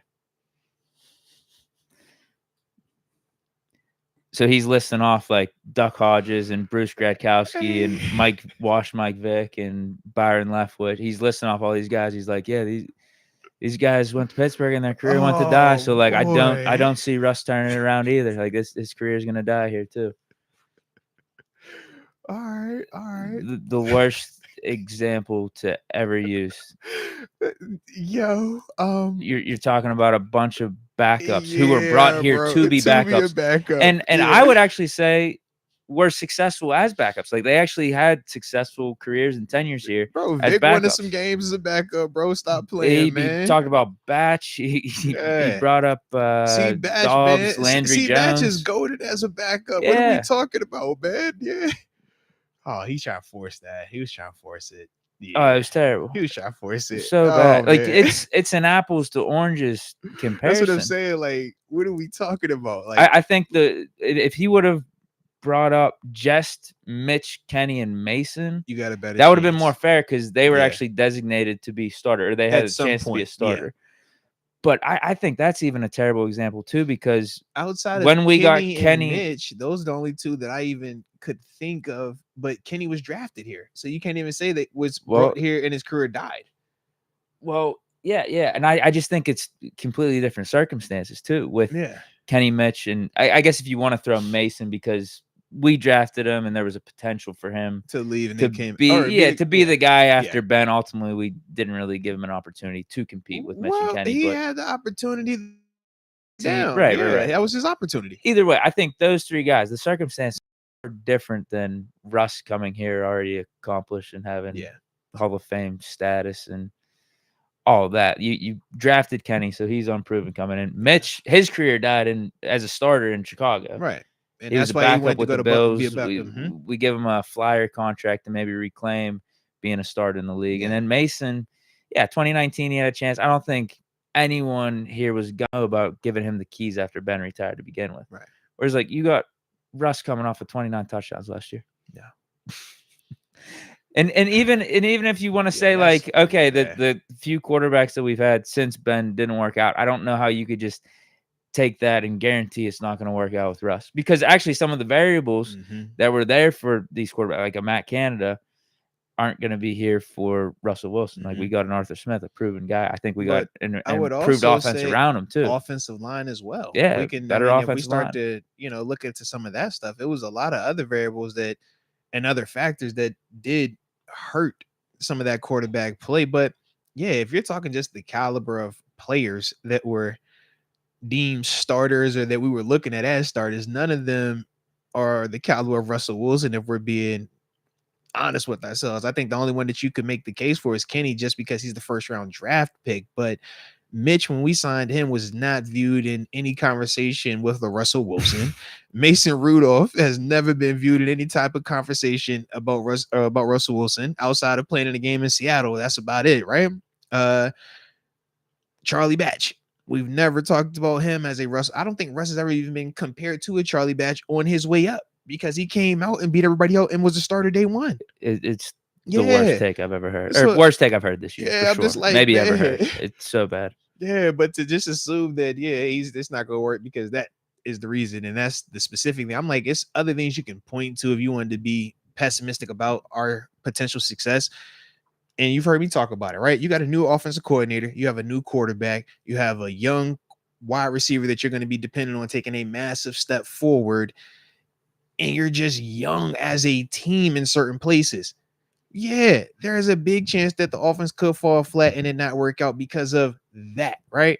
Hey, we got a rookie potentially going to start at right tackle. We got a dude that isn't a rookie, but is a rookie at a left tackle position that could be starting out there. And we could have a rookie starting at center day one. Yeah, it's a chance that those rookies could fall flat on their face, man. Or they start hot, but they hit that rookie wall on week 10, and now they start going downhill. There is a chance that could legitimately happen. But he ain't say that. He ain't say any of those type of things. My man said, it's because these quarterbacks ain't had no success, man. They fell flat on their face. So you know what? Russ go just like them. Like, nah, man. That's very different than that right there, man. He made it even worse by saying later in the conversation that Russ is going to win games. Like, the team's going to win games. What? Bro, make up your mind, man. Make up your mind, so baby. You mean to tell me when Russ is in, we're going to win games. Yeah. That probably means Russ is doing good things. Bruh, make it make sense, man. Make it make Which sense. Which means he's probably reviving his career as he's doing that. It's like, if he even needs to do, I mean, 29 touchdowns last year. For him needing a revival, I mean, he could just kind of, if you could just give me those stats again. What to say? You maybe in a better game flow or something where we can win. But you still gave us what 3,200, and you were 3-1 touchdown interception. Total touchdown, yeah. Or excuse me, total touchdown interception. So it's like, what are we looking at? What do we like? Yeah. I think he was like the best red zone quarterback last year. I think he had 20 touchdowns in the red zone. I can see it. Converted at a really high clip. Yeah, I can see it. So if you could just do that type of stuff, hopefully we have a better running game than Denver. Defense is better. I think we're going to be in good shape. Just honestly, just literally do what Mason was doing at the end of last season. Right, that's what I'm saying. Like Mason was throwing for like 250, 2 touchdowns. Like that's all we need. I don't get that one, man. It was terrible. I don't get that one. I'm trying to make it. He even ripped on. What? It even got worse. Yeah, because he brought up Arthur Smith too. He's like, I don't like how he was a former head coach. Like with him being here, maybe him and Tomlin could like butt heads. There's going to be like egos at play or something. And then he said Arthur Smith traditionally doesn't do a good job of developing quarterbacks. So he named the Falcons quarterbacks, but then he also named Tannehill. I'm like, dude, Tannehill became Tannehill because of Arthur Smith. Exactly. Arthur Smith was the reason Tannehill got paid, and we actually thought Tannehill might be a decent quarterback. Once Arthur Smith left, Tannehill went down to earth. Those Tennessee offenses were top 5 in the league. That's why he got the head coaching job in Atlanta. Bruh. It you got to watch it. It's just Bruh. the worst take. You know of what all they time. say though, man. If you don't have haters, you're not popping. Clearly, we got some haters out there, man, because it still isn't popping right now, bro. But that is such a hater take. I'm just like, yeah, sounds like hate. If you got hate in your heart, let it out. That was Just a let it big out, time man. reach. Let the hate out your heart, man. It's bad to keep that in there, man. And he definitely got that in there, man. So yeah, shout out to Acho though. Shout out to Acho. And let me shout also Gabe Snyder out because I do remember you saying he joined up room and I had totally had Blink and went somewhere else with it. So Gabe Snyder, welcome to the upper room. Yes, indeed. Yes, indeed. Chill 21, yo fellas, much love as always. Moats, congrats on breaking ground on the Casa. Hey, You're gonna have a dope new out. podcast studio in there or what? Come on, man. You know we're gonna have something nice, something real nice for the setup, man. I am super eager and super excited because obviously the spot that we're in right now, when we moved in here, this actually wasn't even finished. Then it was like, yo, let's finish it. But it was like the music room. Then it became the music and shoe room. Then it became we actually go start a podcast, a recording here room. And now it's like the chill room, record room, sneaker room, music room, TV room. Yeah. And it's a little tight and it's not the most, I don't like the layout per se. So, we've been blessed and we, got us opportunity. And yeah, man, we got just put something nice down and actually get us a nice little dope spot where me and the homie and homies can have fun, man, cutting up, man, and continuing to grow because that's what we doing, man, each and every show. So yeah, man, definitely can't wait, man. But yeah, we're gonna have actually like it's gonna be space, man. It's gonna be good. Deke, I'm excited, man. Like when you get a chance, like once it's done, oh man, I'm excited, bro. I'm excited. Cool. So yeah, it's definitely gonna be a vibe, man. And hopefully y'all enjoy the aesthetic as well, man. Like I said, man, it's gonna be a little nicer, man. Not that this is anything wrong, but it's just this has served its purpose. So yeah, we growing. It's nothing wrong with growth, man. That's what she said. Also, it's nothing wrong with that. All right, we just onward and upward. All right. Sean McCartney, get on the bus. Then when you get to Buffalo, we have to wear blindfolds. Then we show up to the warehouse and sign an NDA to get in. They ain't called Bill's Mafia for nothing. All right, and we put you through a table. You know what time it is. Oh, little initiation, man. Come on, you gotta have a little initiation, man. Tito Good Vibes gifted the Moats membership to Bart Basquiato. Shout out to Bart. Let's go. Let's go. And Xavier TG gifted 5 memberships to Cody Kuhn, MPCP, Brandon Clark, Jay Moods, and Joseph Donovan. Hey, welcome to the upper room. Yes, indeed. Yes, indeed. But shout out to you, Tito Good Vibes. Like I said, continuing to rock with the channels. Multiples, man. Big love from the heart. And Xavier TG, man, continuing to rock with us as well, man. We definitely appreciate y'all paying it for it and just continuing to be rock stars at life, man. So we do appreciate you. Mike Hood, you can have multiple cameras too. With Atom. Yo, that's amazing to hear because that's future, future studio. That's definitely, in the plans. All right. Y'all get a little early behind the scenes talk. All right. But that is definitely in the plans because the layout it will be more, available to us. Whereas obviously me and Deke see the behind the scenes here. It's a little bit different of a layout. So, at the new spot, man, yeah, we're gonna feel fire about that thing, man. But yeah. So shout out to that info right there, Mike, cause you a real one today, man. You helping out. All right. Like shout out to you, man. Shout out to you. All right. I think we had a super chat that I might have missed. I think it's from Justin. I could have missed this. Might have been me. Says, I missed it. You sure? I probably missed it. Okay. Yeah, don't blame yourself. All right. I was like, yo, I could have easily, because I definitely blanked on Gabe when you said Gabe earlier. I was like, yep, Gabe. I was like, oh, I don't think I shouted Gabe out, bro. So it could have been me. All right. But shout out to Justin. It's his first super chat, man. So we appreciate you from the heart, man. He says, with all the excitement surrounding the team this year, is a playoff win or two too high of an expectation?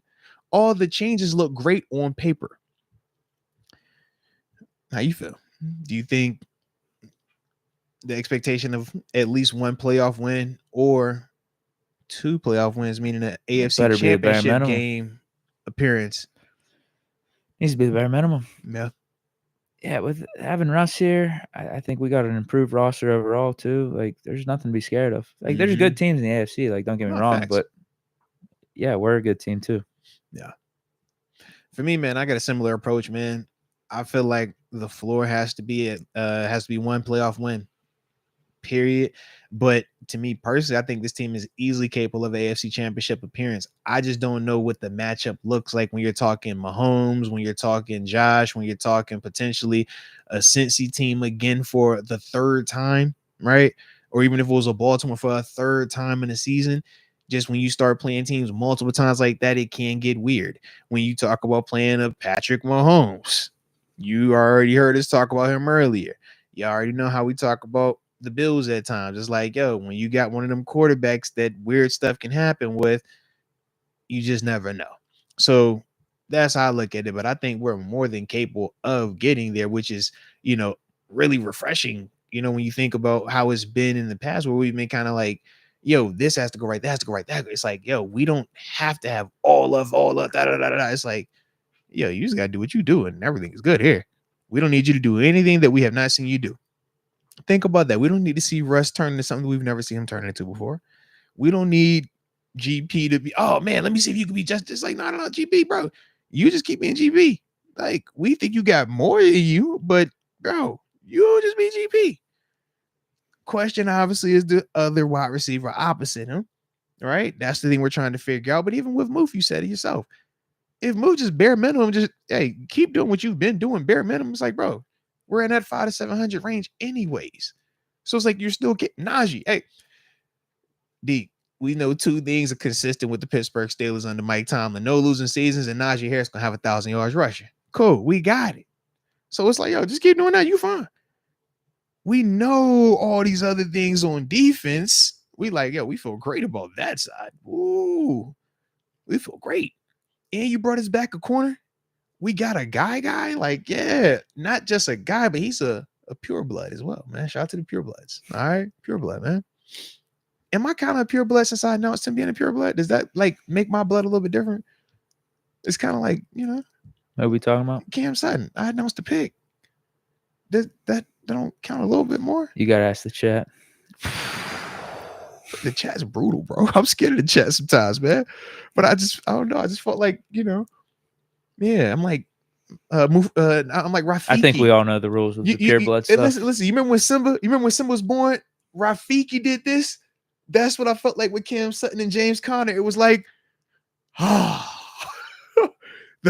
here he is. Everybody's like, oh my God, it's James Conner, it's Cam. Oh my God, it was the circle of life.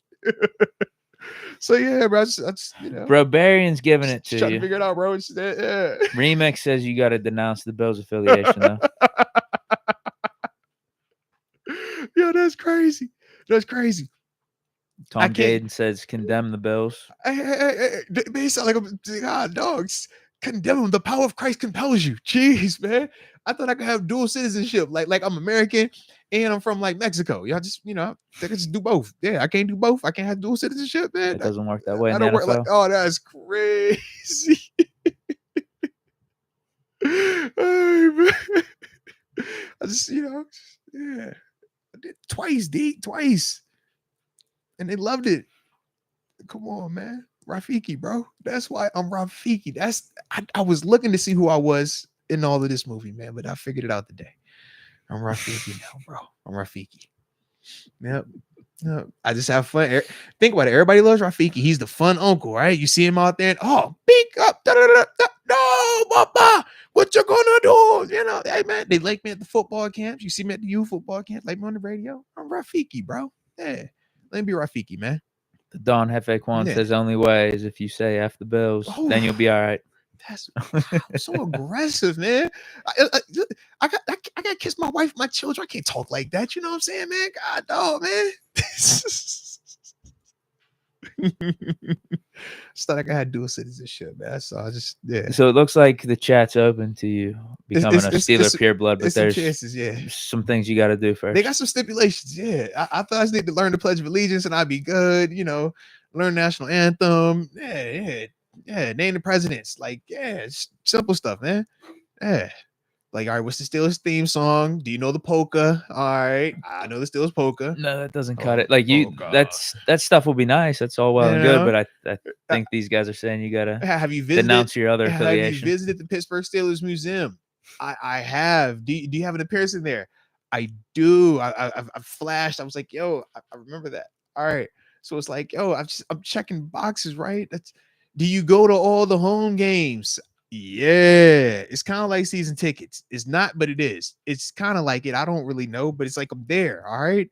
So it's like, yo, yeah, that's what I'm saying, bro. It feels pure bloodish. It feels purish. Rafiki. Wow, I think that's it for supers right now. All right, I like it. Well, Deke, since it is 5:40, and I do want to make sure that we have plenty of time to have our conversations, I think we'll go ahead and open up the phone lines now. And let's start talking to the people, man, seeing their thoughts on the Coach Tomlin contract extension, how they feel about it, if they like the move, if they didn't like the move, that's what I want to do. That cool with you? Absolutely. Y'all hit that like button one time for the coach, and don't forget to subscribe either. And yes, y'all can see me. All right, this is what happens when usually I got the graphic up there. Y'all can't see what I'm doing with my hands. All right, but the digits to dial are 412-346-6955. Once again, 412-346-6955. All right, those are the digits to dial. But like I said, don't forget to hit that like button one time for the culture and subscribe if you are new to the family. All right. Let me turn that on and push the little red button, and we shall see. Class. Oh, wow. Hey, now talk to me, baby. Who we on the hotline with? This is Zeke here. What's happening? Yeah. What's the word, Zeke? What's the word? Nothing much.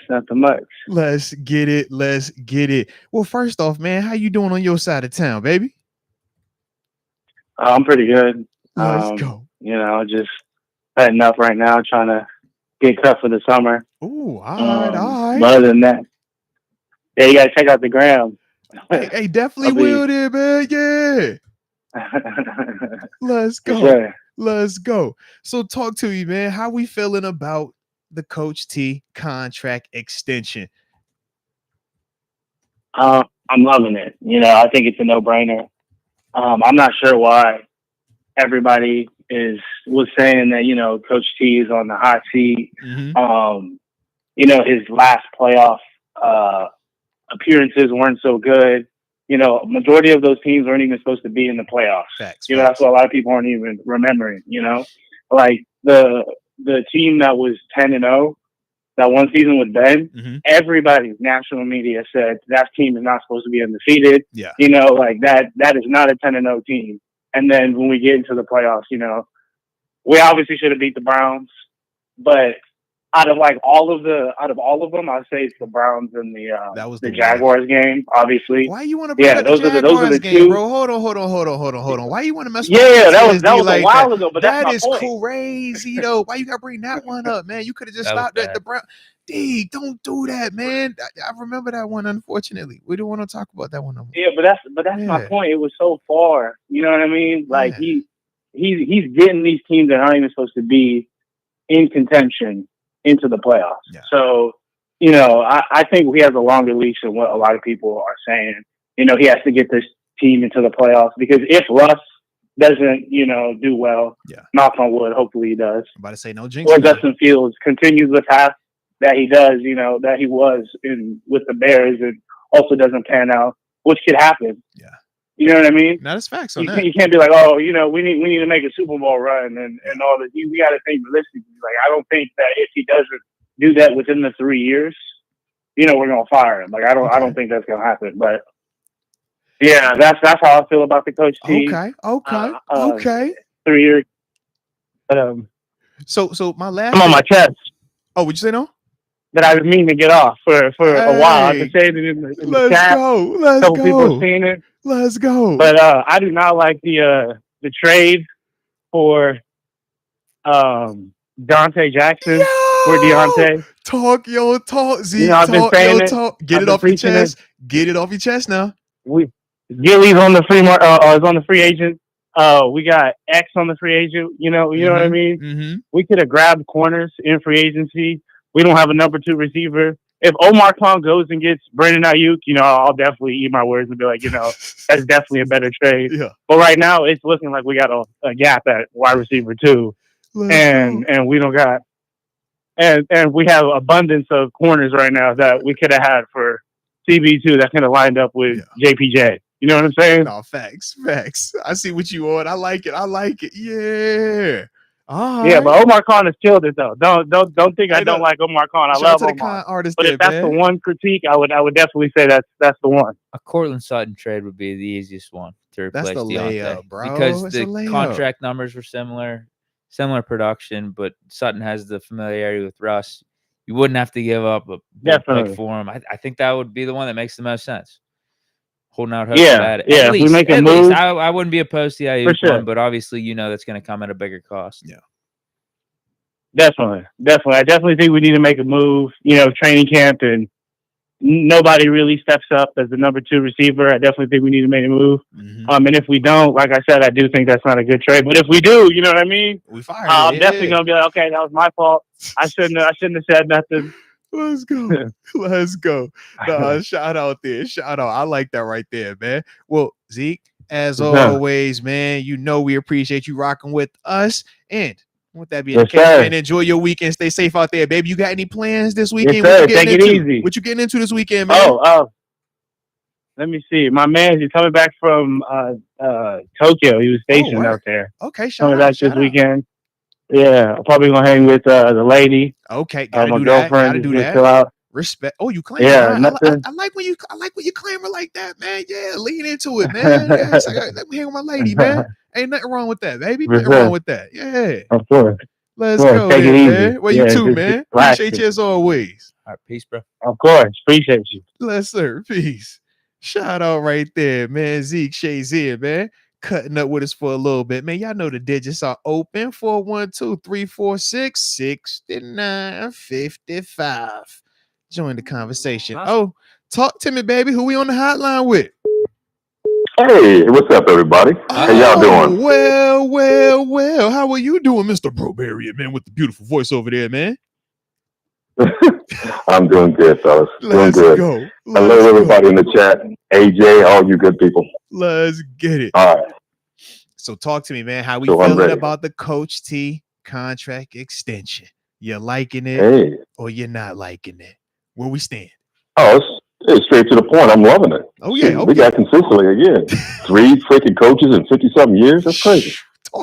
There's nothing wrong with that. Yeah, so we got a guy that loves football. We got a quarterback that loves football. We got a team that loves football. The ownership. Why in the world you want to think about putting somebody else in that seat? And if you put somebody else in that location, that means we have, 2 to 3 years as a setback and we have to start all over again.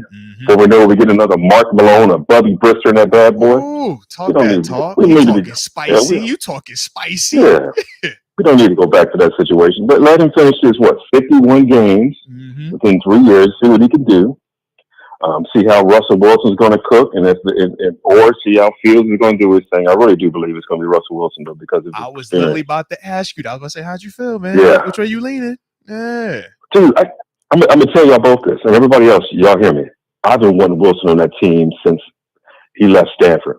Ooh, okay. Oh, what was it? Was he on Stanford? Wisconsin, what team? He went NC State and Wisconsin. Yeah, Wisconsin. Yeah. My bad. Red and white team. Y'all know what I'm trying to say. Hey, I already know you. Basically, yeah, he played. He memorized 2 freaking playbooks.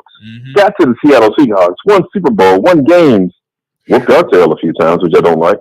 But when you see this kid, when you see him play, when you see him doing his his pregame run through of the game, the whole game on air, you're like, bro, what are you on? It works though. That's that technical mindset where he just wants everything to be on point, where he doesn't want to leave anything to chance. Yeah. And I've even said this in my videos, man. The dude, if you watch him, especially all last year, He loves going up and down that field, like they used to say in Green Bay, matriculating down the field. I think that was Kansas City, actually. But he loves to go up and down that field, and that's what we need. I don't want to see another quarterback getting to the 50-yard line, taking his chin strap off, walking to the sideline. You know what I'm saying? We've been seeing that on the regular. Facts. So, yeah. I'm sorry. I'm going to the rant, man. I'm happy. Hey, I like that's one less thing he has to worry about. I like that right there, bro, Barrett. I like that, man. All right. Got anything else? Well, I was going to say, how do you think man? these next 4 years go? What's your predictions? Say what now? How do you think these next 4 years go with Tomlin? I don't like predictions, but I do say this, man. Pretty much an improvement of what we've seen so far. Since we lost Ben, we've had a lot of mediocre play. Much as I love Kenny Pickett, I actually got a chance to understand how he is when he just said, hey, you know what, get me out of here, send me to my favorite team. Which Pittsburgh was kind of cool to do that, to send him to his favorite team. But he get a cool little T-shirt over there too, man. It'd be nice. Got a little logo. Yeah. But I think it's going to be. I think the foundation has been set. They got the defense, the running game situation. They got the frame ready to roll, and I think from now on we should see something a lot better than what we've been seeing. I'm not going to talk about records and Super Bowl wins and all that because there's no way to know. Right. Injuries are still an issue, right? Oh, facts on that. Facts. So I'm not going to say anything about that, but I won't be negative. I'm going to tell you something. Moats, you said something earlier I want to get you on. Yeah. Listen, everybody, if you pay attention to negativity, it will pay attention to you. Talk that talk. You know what I'm saying? The truth. And that's why I try to keep it positive, man. I do that with my kids too. So that's all I got, man. Yeah, you gotta stay positive. Yeah, I can't give you no numbers, Deke. Sorry. I like it. It's all good. Well, shoot, man. The last one I got for you before you go. What you got this weekend, man? Where you at? What you getting into, man? What's the plans? Hey, man, I've been blessed. I got my beautiful daughters and my wife and all here. I got Juneteenth is my birthday. Let's go. Father's Day. Let's go. Yeah, so I got like a threefer, man. It's almost like, hey, happy early birthday. 3 games we beat against. It's like 3 touchdowns against the New England Patriots. I love it. Let's go, man. Happy early birthday and happy Father's Day as well, man. Salute you on both of them things, man. Hey, y'all helped it, man, with me getting a chance to get a call in. Hey, let's go. Love to hear all right. Well, Peace, appreciate you as always, baby. Don't forget. Oh, I think he was that. I don't know. I think maybe. I thought he had another inspirational message to say. Man, I done took my headphones out like I'm off the call. I'm tripping, bro. Man, don't mind me, man. It's the research. All right, I'm back. You hit that like button if y'all digging the calls, though. All right, that was the bro Barry we just had on, chopping it up with us for a few. Phone lines are still open. Join the conversation. 412-346-6955. All right. Let's talk this Coach T contract extension. How y'all feeling about it? Talk to me, baby. Who we on the hotline with? Moats, this is Tito. Goodbye. Hey, what is good, Mr. Tito? Good vibes, man. Always a pleasure to finally, hear your voice, man. We've obviously, interacted with you on numerous occasions, man. But what's the word, Tito? What's the word, man? How you feeling about this here extension? Coach T, man. 3 years. You know how I feel about Coach T. You know how I feel about Coach T, man. The thing about it is Coach T, it's not the criticism, it's the hate that he gets that I'm just tripping over, Yeah, I mean, think about this, Mo. There's been 524 NFL coaches. Yeah. And only 20, I think it's about 26 have won 8 playoff games, man. That's pretty deep. No, respect on that. 100%. I mean, it's just not easy, man. Mm-hmm. And that's the thing, though. We assume that it is because of the success and the consistent success that Coach T has had here for so long. But at the same time, when you look, it's like, man, this isn't an easy thing to do. It's extremely hard, man. But that's just what the expectation is. And he doesn't run from it. He leans into it. But he definitely, we want to see more of that from him. But yeah, what you just brought up is 100% real right there. Sheesh, I like your style, baby. I like your style. But 3 years, man, how you feeling about the length of said extension? Well, you know what? It's going to depend on our quarterback situation. Mm-hmm. And look, I hope that Russ. I know my boy Noor. He been on Russ, but I hope Russ balls out for the first year. Maybe Fields get the ball later on. We'll have our franchise quarterback. I'm hoping that happens because if it doesn't, we got to start over. This is also true. We don't want to start over again. That'd be two tenures, or we're saying 2 quarterback tenures. Then if this Russ and Phil situation doesn't work, right? Yeah, I mean, people should be rooting for Russ to work. Yeah, I know a lot of people want Fields because he's younger and he's more exciting, electric, and everything. But Russ is going to get the first crack at it. But like the way Russ is talking, he might still have another 5-6 years in him. So like if he could give us a good year here, and just some assurance that all right, you could keep up this type of play, maybe going into your late 30s, then I'm good with that, man. Like Russ for the next 4 or 5. What I mean? Have a franchise quarterback, knows how to get it done. I think we should be rooting for. Hey, if he can give us 5 years, I'm with it, Deke. Yeah. I just don't see it. But if he give us 5 years, I'm with it. Hey, as long as he balling out, I will not trip out. But yeah, 5 years is a long time. I like it in the 3 range. I think 3 is like legit. But we're gonna see. Yeah. We're gonna see. But I think maybe 3 is safe. Let's say he plays good this year. Maybe we give him a 2 or 3 year deal after. Like that would make the most sense. Yeah, a 5-year deal would. Right. That could be excessive. Yeah. Unless he wins MVP and we win a Super Bowl, I guess you could break the bank. Just give him a blank check, whatever. Now Tito and Deke, I want y'all both to be on record with this. John Doe has said on numerous occasions, he's on record saying it again right now, that Russ is already toast. He doesn't think Russ has anything left. Thinks that this is already done, null and void. How do y'all feel about that? Well, look, I'm not gonna say toast, man. Look at last year. I think he got 26 TDs. I think he had about 8 interceptions. I mean, that wasn't anything to sneeze at. Yeah, he's not an all-pro anymore. But look, he did better than what we had. Mm-hmm. And I don't think he's toast. I don't think he's going to be over 3 years, though. Yeah. I wish, but I just don't see that. So I think, man, this year, Russ going to give us what we need so the defense just won't have to stay on the field all game. All right. Yeah, I don't think he's washed. I actually like that take too. I mean, I've been hinting at it over the last however many podcasts. Like, if we could get Russ back to his Seattle days, some of those early Seattle days with the Legion of Boom, like, we'll be fine. Yeah.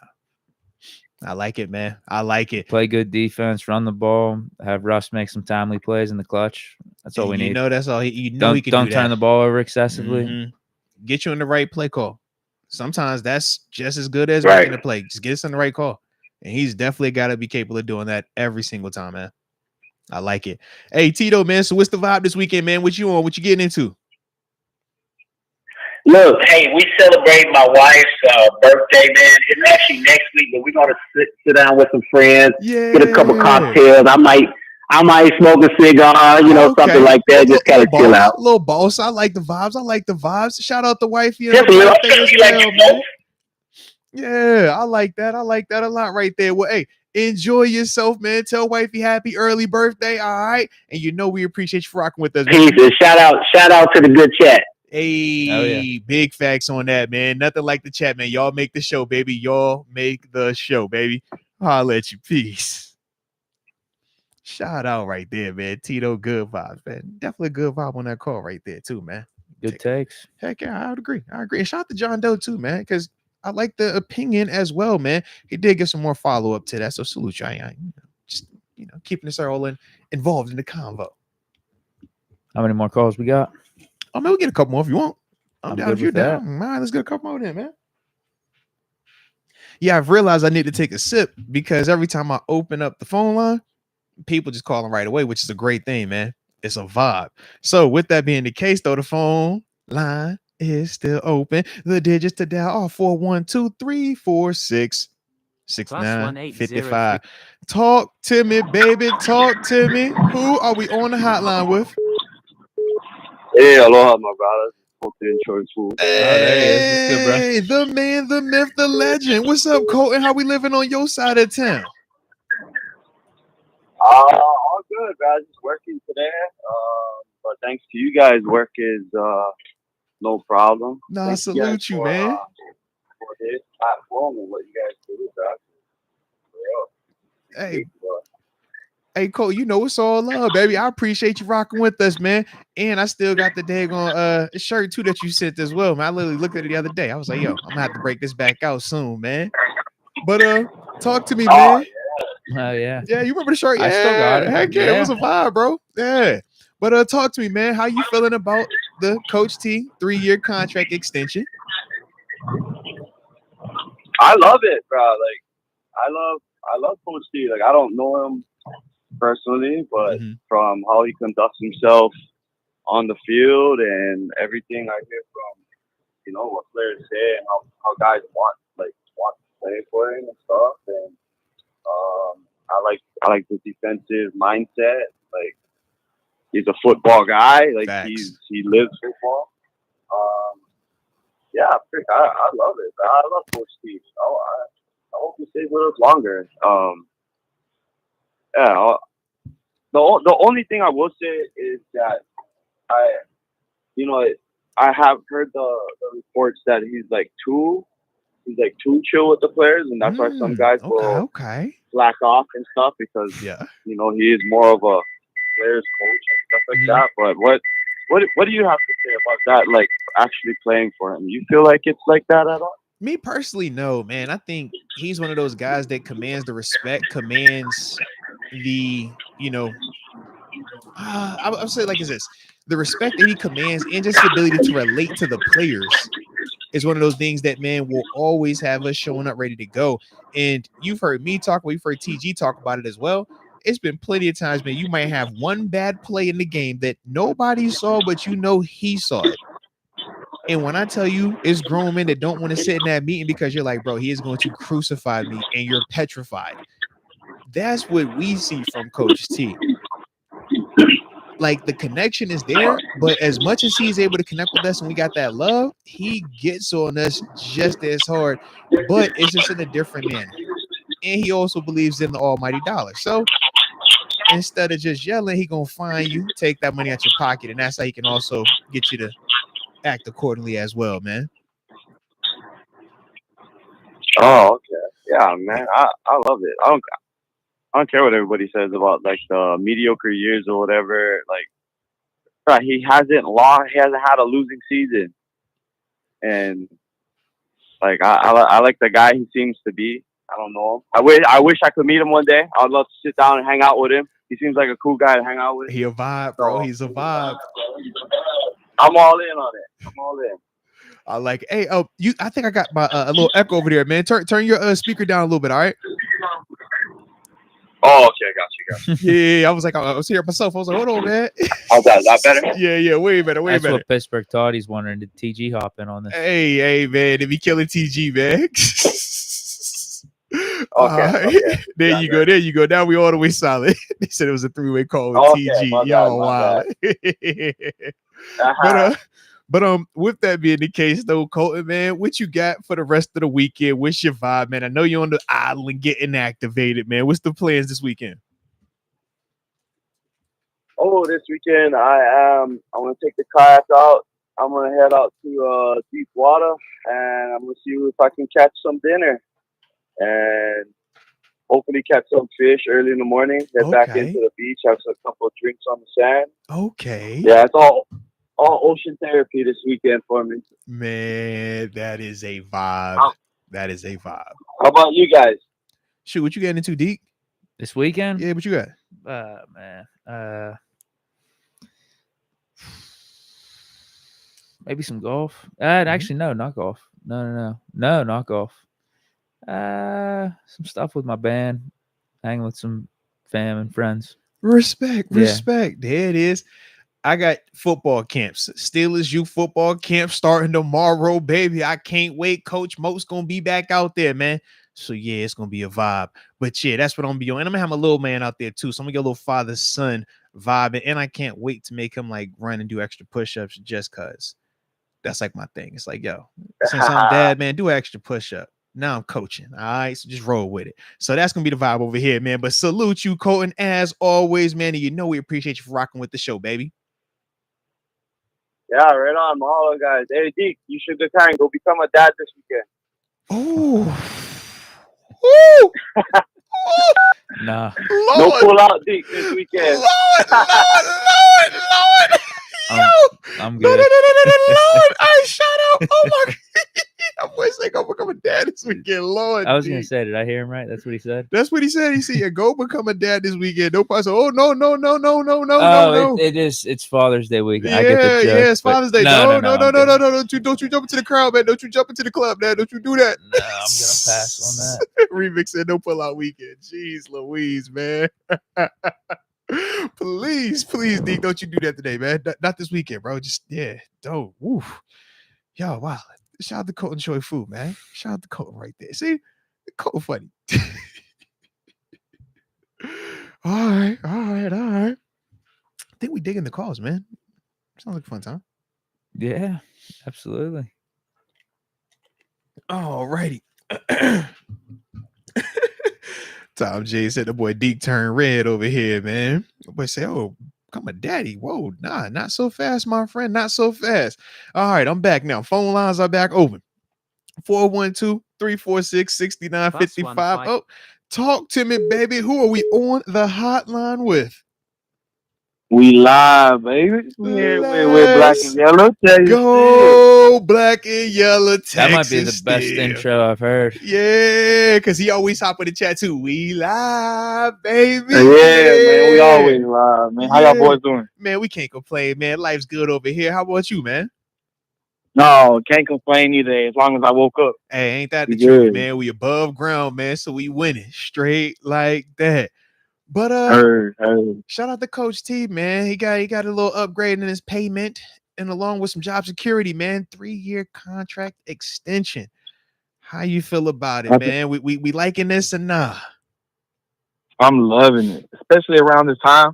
Like I said, usually around this time they sign somebody, like get everybody pumped. I think that was a perfect signing. That was a perfect one to get the team pumped. Let them know you got a security blanket. Mm-hmm. You know what I'm saying? And I think you know what I'm saying. The way the team is looking, the way the quarterback room is looking, I think Mike Tomlin got his QB and like Fields. You know what I'm saying? I think that's who he wanted. Like maybe not Fields, but you said Fields. I heard you say body Fields. Type. You said Fields. You know what I'm saying? So I think you know what I'm saying. This is Mike T saying, I'm all in, so I'm excited. Just to I'm just gonna rewind that back real quick. You know what I mean? Because you dropped something in that statement, and I liked all of it, but I just need to make sure I heard you right now. You said it's Justin Fields. That's what you said, Justin Fields, right? Yeah, man. I mean, Russell Wilson was Justin Fields at one point. You know what I'm saying? So I think that's disrespectful.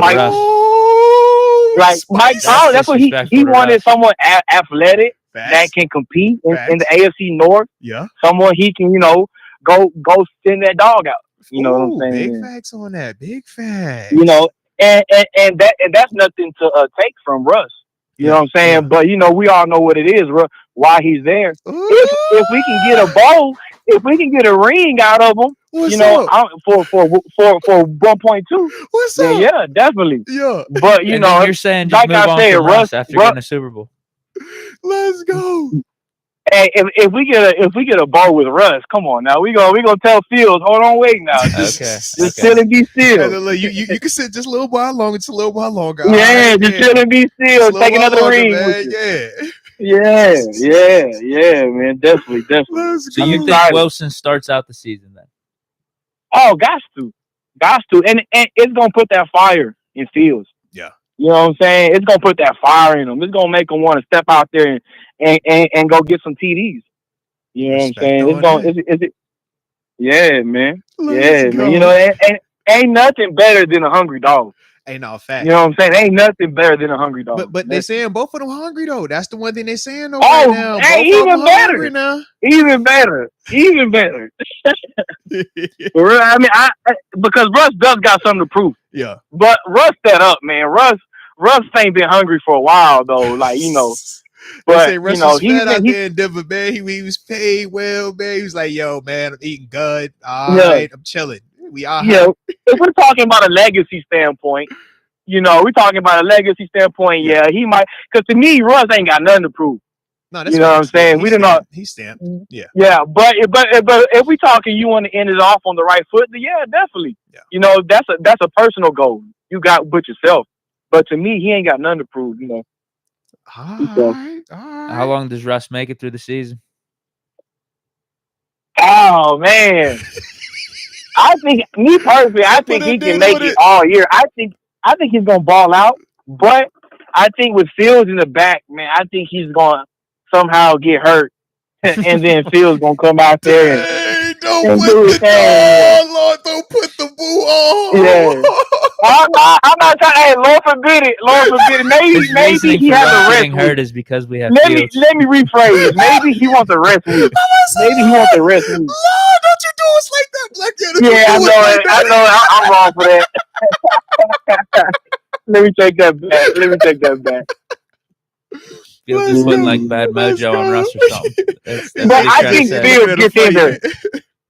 Yeah, I think Fields gets in there somehow, some way. He gonna find his spot in there. They might do the package stuff with him. Yeah.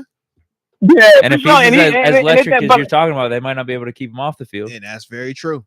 And we've seen it, man. Yeah, if a guy is productive in those type of situations, those packages start to get expanded more and more. And then it's like, man, all right, do y'all just play with two quarterbacks the whole time? Think about how Taysom Hill's package began to expand the more he made plays down there in New Orleans, to the point where it was like, yo, he's a part of their offense legitimately now. He's not just a gadget guy. You have to respect him very differently. Justin Fields could very easily develop into something like that just with the caliber of talent and athleticism that he brings to the football field. So if we're seeing him being utilized in multitude of ways and he's still productive, they're gonna keep him on that field and keep finding ways. And especially if Russ is playing well all while this is happening, I think that you could see that, because we saw that with a Drew Brees and a Taysom Hill, where Taysom Hill was getting new contracts while you still had Drew Brees down there, solely because of the impact that he could have in an affected offense. So I look at Justin Fields very similarly right now, but at the same time, I still want to see him compete for that QB spot. I think he got some juice. Yeah, that's a fact. I'm gonna tell you, like an old head told me, they said, no matter if you're good, you're gonna shine in the dark. Facts. They can't keep you down, no matter what. You're gonna shine. Gotta shine even in the dark. You already know it. Let's ride. That's a fact. Hey, so what you got this weekend, Black and Yellow? Before we get up out of here, what you getting into this weekend, man? We in the South, so I'm gonna get some on the queue. Okay. You know what I'm saying? Going throw a little barbecue down. Get everybody right. Let's go. Hey, man of the people, right there. Man of the people. Yes, sir. Let's get it. Well, man, stay safe out there, man. Enjoy yourself, and as always, we appreciate you for tuning in with us, baby. All right, boys. Man, let's go. Peace, go, man. Major love right there to Black and Yellow, Texas. Yeah, you know what time he on, man. All right. I was about to do another call, then I looked at the clock and I said, this is how we go over. I was like, we were about to go over right now, man. So we're going to go ahead and, shout out to the calls. We're going to get back and we're going to finish up with, I think we got a couple of supers that just popped in. All right. Yep. We got a couple. So we're going to react. And then after that, man, we should be on the good vibe of this thing, man. Sure. So shout out with that, though. And if y'all were digging the calls from your counterparts, man, your compadres and them, I'm talking about Black and Yellow Textile. I'm talking about Cold Choi Food. I'm talking about Tito Good Vibes. I'm talking about the Bro Barry, and most definitely talk about the homie Zeke Shazier. If y'all was digging the calls, make sure you hit that like button one time for the culture and subscribe if you are new to the channel.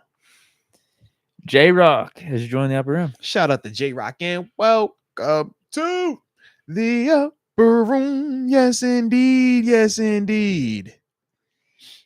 AJ Martinez gifted a Moats membership to Tyler Minnick. Shout out to AJ Martinez being a rock star at life, always paying it forward. And Tyler Minnick, welcome to the upper room. Yes, indeed. Yes, indeed.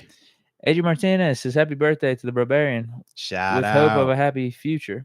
Shout out. Yo, Tito Diggler 55X. Much love to my future unknown lady, whoever she will be. Oh, she future unknown, because usually it's Rita, Trita, Michelle. I think those have been the main one. And the nurse. Yeah. The nurse. Shout out to the nurse. But yeah, so it sounds like he's in a different place now. He's like, you know what, bro? Whoever she might be, I like that. But he said unknown. So it can't be out of that. Sounds like he's moving on. Yeah, that's what that sounded like right there. Let me find out, AJ. If this is good, then I like this vibe. All right. I hope this is. Okay. And nothing bad comes from this. All right. So we like this right there, man. That's good vibes right there. Sean McCartney says, I'm wondering if Arthur Smith can work his magic on Wilson like he did with Tannehill. We have better receivers and tight ends than they had back then. No, respect on that. And I also think that Arthur Smith has also grown from then, man, in the sense of he's seen what has worked for him, but he's also had a chance to fail and see what didn't work as well. And I think if you can, actually learn these lessons from where you fall short, you can grow a lot further. And that's one of the things that you hear a lot of like leaders talk about. A lot of people that are successful, they talk about their failures and how sometimes that's been way more important than some of their success. It's like, yo, it's so much that you can learn from these scenarios. And I think for Arthur Smith, man, that could be an added benefit for him. I think that, when you talk about him coming over here and you pairing him up with a hungry Russ, yeah, why can't that work? Because let's be real, Russ's floor at this stage is a lot higher than Tannehill's floor when he first linked up with Arthur Smith. I will say that Ryan Tannehill was a better athlete at that phase, but to me, Russ has been a way better quarterback even at this stage than Tannehill was when he first got to Tennessee. So that's the part for me that I do feel like that magic will be able to come back and be worked in Russ to an extent, but I also feel like for Russ, because he is just a better player than what Tannehill was when he first got to Tennessee. And realistically, you can make a case that throughout his time at Tennessee, Russ has been still a better player. I just think for Russ, man, it's just a smoother thing. I think that him as his own entity is just a good player. It's not just Arthur Smith came through and he worked on Tannehill, so that's why I was working here. I think it will have some Arthur Smith on it, but I also feel like Russ still has just Russ on it as well, man. So yeah, and I do agree, man. In terms of the wide receivers and the tight ends, we talked about that when we were comparing the Tennessee roster to our roster back when Arthur Smith was there, and we said the big receiver was AJ Brown down there, Corey Davis, and was it Jonnu Smith? I think it was. Yeah. That was, their skill position guys, and their monster was Derrick Henry. And I think we said for us, we do feel like our personnel groupings are better. But the one thing was obviously AJ Brown versus George Pickens at this stage. That was, I think it's closer at that, because this year three to AJ. This is before he got to trade. Well, I was going to say, I think that's pretty even. It's Derrick Henry versus. That's the one. Yeah. What we got here. I mean, he was King Henry at that time, but the combo of Najee and Jaylen Warren, can we get that? They can be Henry-ish. Yeah. It don't got to be King. It be Henry-ish. Yeah, exactly. Yep. But in terms of our skilled players, our offense, it does feel like we have a better group. Now, the one thing that I would also say is I would like us to look at that offensive line, though, that Tennessee did have, because that's back when they had oh my goodness, what's your man? Yeah, Lawan, young Lawan as well, healthy Lawan. If I remember correctly, they paid in that center. I forgot to say. Oh my goodness, because they had a nice little offensive line going on down there. Yeah, too. They had a nice offensive line down there, man.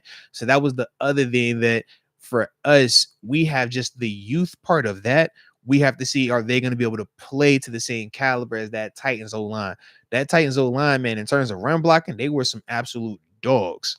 And then, like you said, man, they could hold up well enough for Tannehill to do the occasional play action pass, stretch the field, and stuff like that. But they could run the football, and that started with those dudes up front. So we can't overlook that. I do feel like if there's any hesitancy of why it wouldn't work, I look at that more so than Russ or our skill players. I think it would be that our offensive line didn't match that Titans offensive line during their tenure down there. But we're at a different stage. I feel like we got personnel that can match it, but we're just young. When I tell you we got rookie as center, or rookie right tackle, rookie center, and new guy at left tackle, in the sense of 1 year into the league, Broderick, who started at right tackle. So that's the only thing that, as we kind of just are talking through it, it's like, yeah, that's the only concern right now. But if those guys get up to speed, the sooner they do that, now this ball is rolling. Yeah. AJ Martinez says, Daddy Diggler has 3 baby mamas and 1 Stephanie. Shout out to Stephanie Ramirez, aka Lovin' Madden, aka Deke's original boo.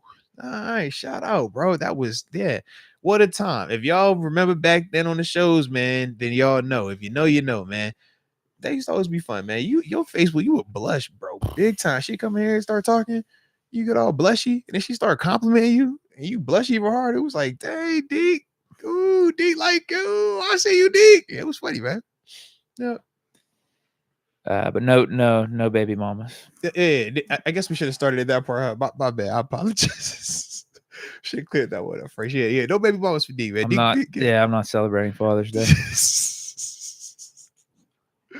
Hey, man, whenever you want to, join the club, man, just think about it. I'm good. Think about it again, and then think about it again. All right. Don't be a prisoner of the moment. All right. Sometimes people are prisoners of the moment. It's like, yo, it feels like I want to be a daddy right now. It's like, well, you lying to yourself. Don't you do it? Yeah. No, a lot of people in the moment they feel it. Like, yo, I feel like I want to be a dad. I feel like I'm ready. Yep. Till that baby, you like, ha. So yeah, be smart out here, man. Take your time. King Whooper, do you consider yourself a Hall of Fame linebacker? And if not, what do you feel like you didn't do enough to make that happen? Are you talking to me specifically? Ooh. And I didn't play in the league. I was about to say, well, what does he classify as a Hall of Fame linebacker? I mean, because if you're just talking about like the literal sense, then literally, technically, at the collegiate level, I am, but I was a defensive end, so I'm not sure. But if you're just saying like, do I consider myself a Hall of Famer at life because I made it to the league and I was 6th round and I played 9 years? And yeah, I got actual like stats and like we won games and I was a part of like some cool moments. Yeah. I do, think pretty highly of myself. But in all seriousness, though, man, no, I don't consider myself an NFL Hall of Famer. Never have, never will, man. I think that is something that I hold in a very high regard. I think it's something that's very significant, man. And I don't take it lightly because knowing what it took to be out there for just one day. When you think about what these Hall of Famers did, man, the numbers that they would put up through whatever adversity they had to endure, both publicly and privately, on the field and off the field. Yeah, I would never just throw myself out there like that. Absolutely not, man. Them dudes, man. If you can get to that level with the killers that play at these leagues, man, just throughout the history of the league and all the different time frames. We talk about the Ronnie Lotts. We talk about the Daygord Bo Jacksons. We talk about the Joe Montanas, the Youngs, the Aikmans. Then we talk the Bens, the Bradys, the Mannings. It's like, yo, it's so many just different levels of Urlaches, the Lance Briggs, the Ray Lewis. It's like we go down these lists of all these mean monsters that have played this game and to reach that level. It's like, nah, man, you can't just throw yourself out there like that. But in terms of just overall, though, I am very, very happy with my career, though. Yes. J-Rock says, I feel Shut the J-Rock. as fans is worried about wide receiver 2 because we have nothing else to complain about. Mm-hmm. And that's really refreshing after these last few years. No, facts it is, man, because usually we had a lot more of adversity potentially, man. But yeah, it's just a different vibe right now, man. We don't have a lot to be concerned about. And even when we're talking about our concerns at wide receiver 2, it's more so just the thought process of we don't know who will emerge, even though we think that, yeah, some of these guys bring certain qualities and characteristics to the position. We just don't feel like they're as proven as when we look at George Pickens right now, or as when we look at Brandon Ayuk right now. And I think that's why we do feel a little bit of uneasiness about it. But at the same time, we know that could easily be changed. So, yeah. A2A Style says, I'm just going to call now. 13-4 and 7th Super Bowl. Let's go. Why not? Let's go. I like your style, A2A Style. I like your style, man. Literally and figuratively. You know, they got the kicks, man. Fire, by the way. Can't wait to break them back out. Sean McCartney says, Deke, you're not going to believe this, but I'm your son from the future. You left me and mom when your band made it big. Oh, hey now. Jeez, a little interstellar going on here, man. Sheesh. I like it. 900 Juice predicts that I went to get milk and cigarettes. Oh, man. had to get some American spirits, man. Get active, man. Jeez. We'll get you one of them Marlboros. Yeah, one of them Camels, man. Newports. Jeez, bro. Says I'll be back one day. Jeez. Man, I thought it was just going to get some milk the other day, man. Hey, I like his style though, bro. I like it, man. He gonna return. He gonna return soon. Just keep waiting. Just keep waiting. Stay by the front door. Malvo does it. Hey, Moats, did you get my email? It was a appreciation email. Let's go. Low key. Let's go. If not, look for it. Well, hey, I will definitely make sure I look for it today. How about that, man? I will definitely tap in because I got multiple emails we got to check on. Absolutely. So yeah, 100%, man. We'll definitely check on that, man. Yeah. I appreciate you as well, though, man, on the front end. King Whooper, would either of you have taken Haskins over our quarterback room last season? Ooh. So that's interesting, man. Me personally, I can't say yes because I feel like I'll be cheating. I feel like this is the whole hindsight 2020 argument, right? Oh, well, I got a chance to see Mitch, and I got a chance to see Kenny kind of struggle. I got a chance to see Mason surprise. So I could have very easily taken that and said, oh, yeah, man, why can't Haskins have done that? But I think back to when Haskins had passed, right? RIP to him. There was still a lot of questions surrounding him, right? In the sense of, can he beat out Mitch? What was that going to look like? Because we had him here before, was a Kenny Pickett. So that was the convo. It was Haskins, Mitch, or Mason.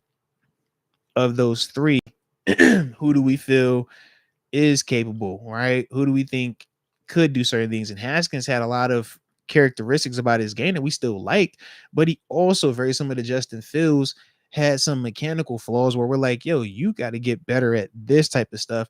And they wanted to know as a whole, man, being here in Pittsburgh, would that kind of help him out in the sense of maturity? Because we know obviously when he was with the I think the Washington Redskins when he was there, or was it a football team? I think he was there during the transition. transition. Transition, yeah. I think he was there for both. So it's like when you think about, that part of it, it was just still a lot more questions about what that development would have looked like. So I can't just sit here and say, oh, yeah, I would have took Haskins over what we saw, because at one point you could have said that Mitch was going to have that, because that was kind of how we were looking at it. We said, man, one had a first round grade via the Steelers, Mason Rudolph. One was a first rounder in Mr. Trubisky, and the other one was a first rounder in Dwayne Haskins. So I just think that the mindset for me in that space was a little bit different. Whereas now you can say it's almost like I'm cheating, because it's like, oh, I've already got the answer to the test. Yeah. Because we ain't see Haskins do anything bad. Yeah, he would have been perfect out there, man.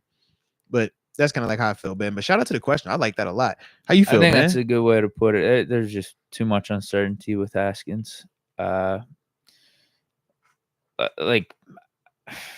don't think he's playing better than Mason Rudolph did.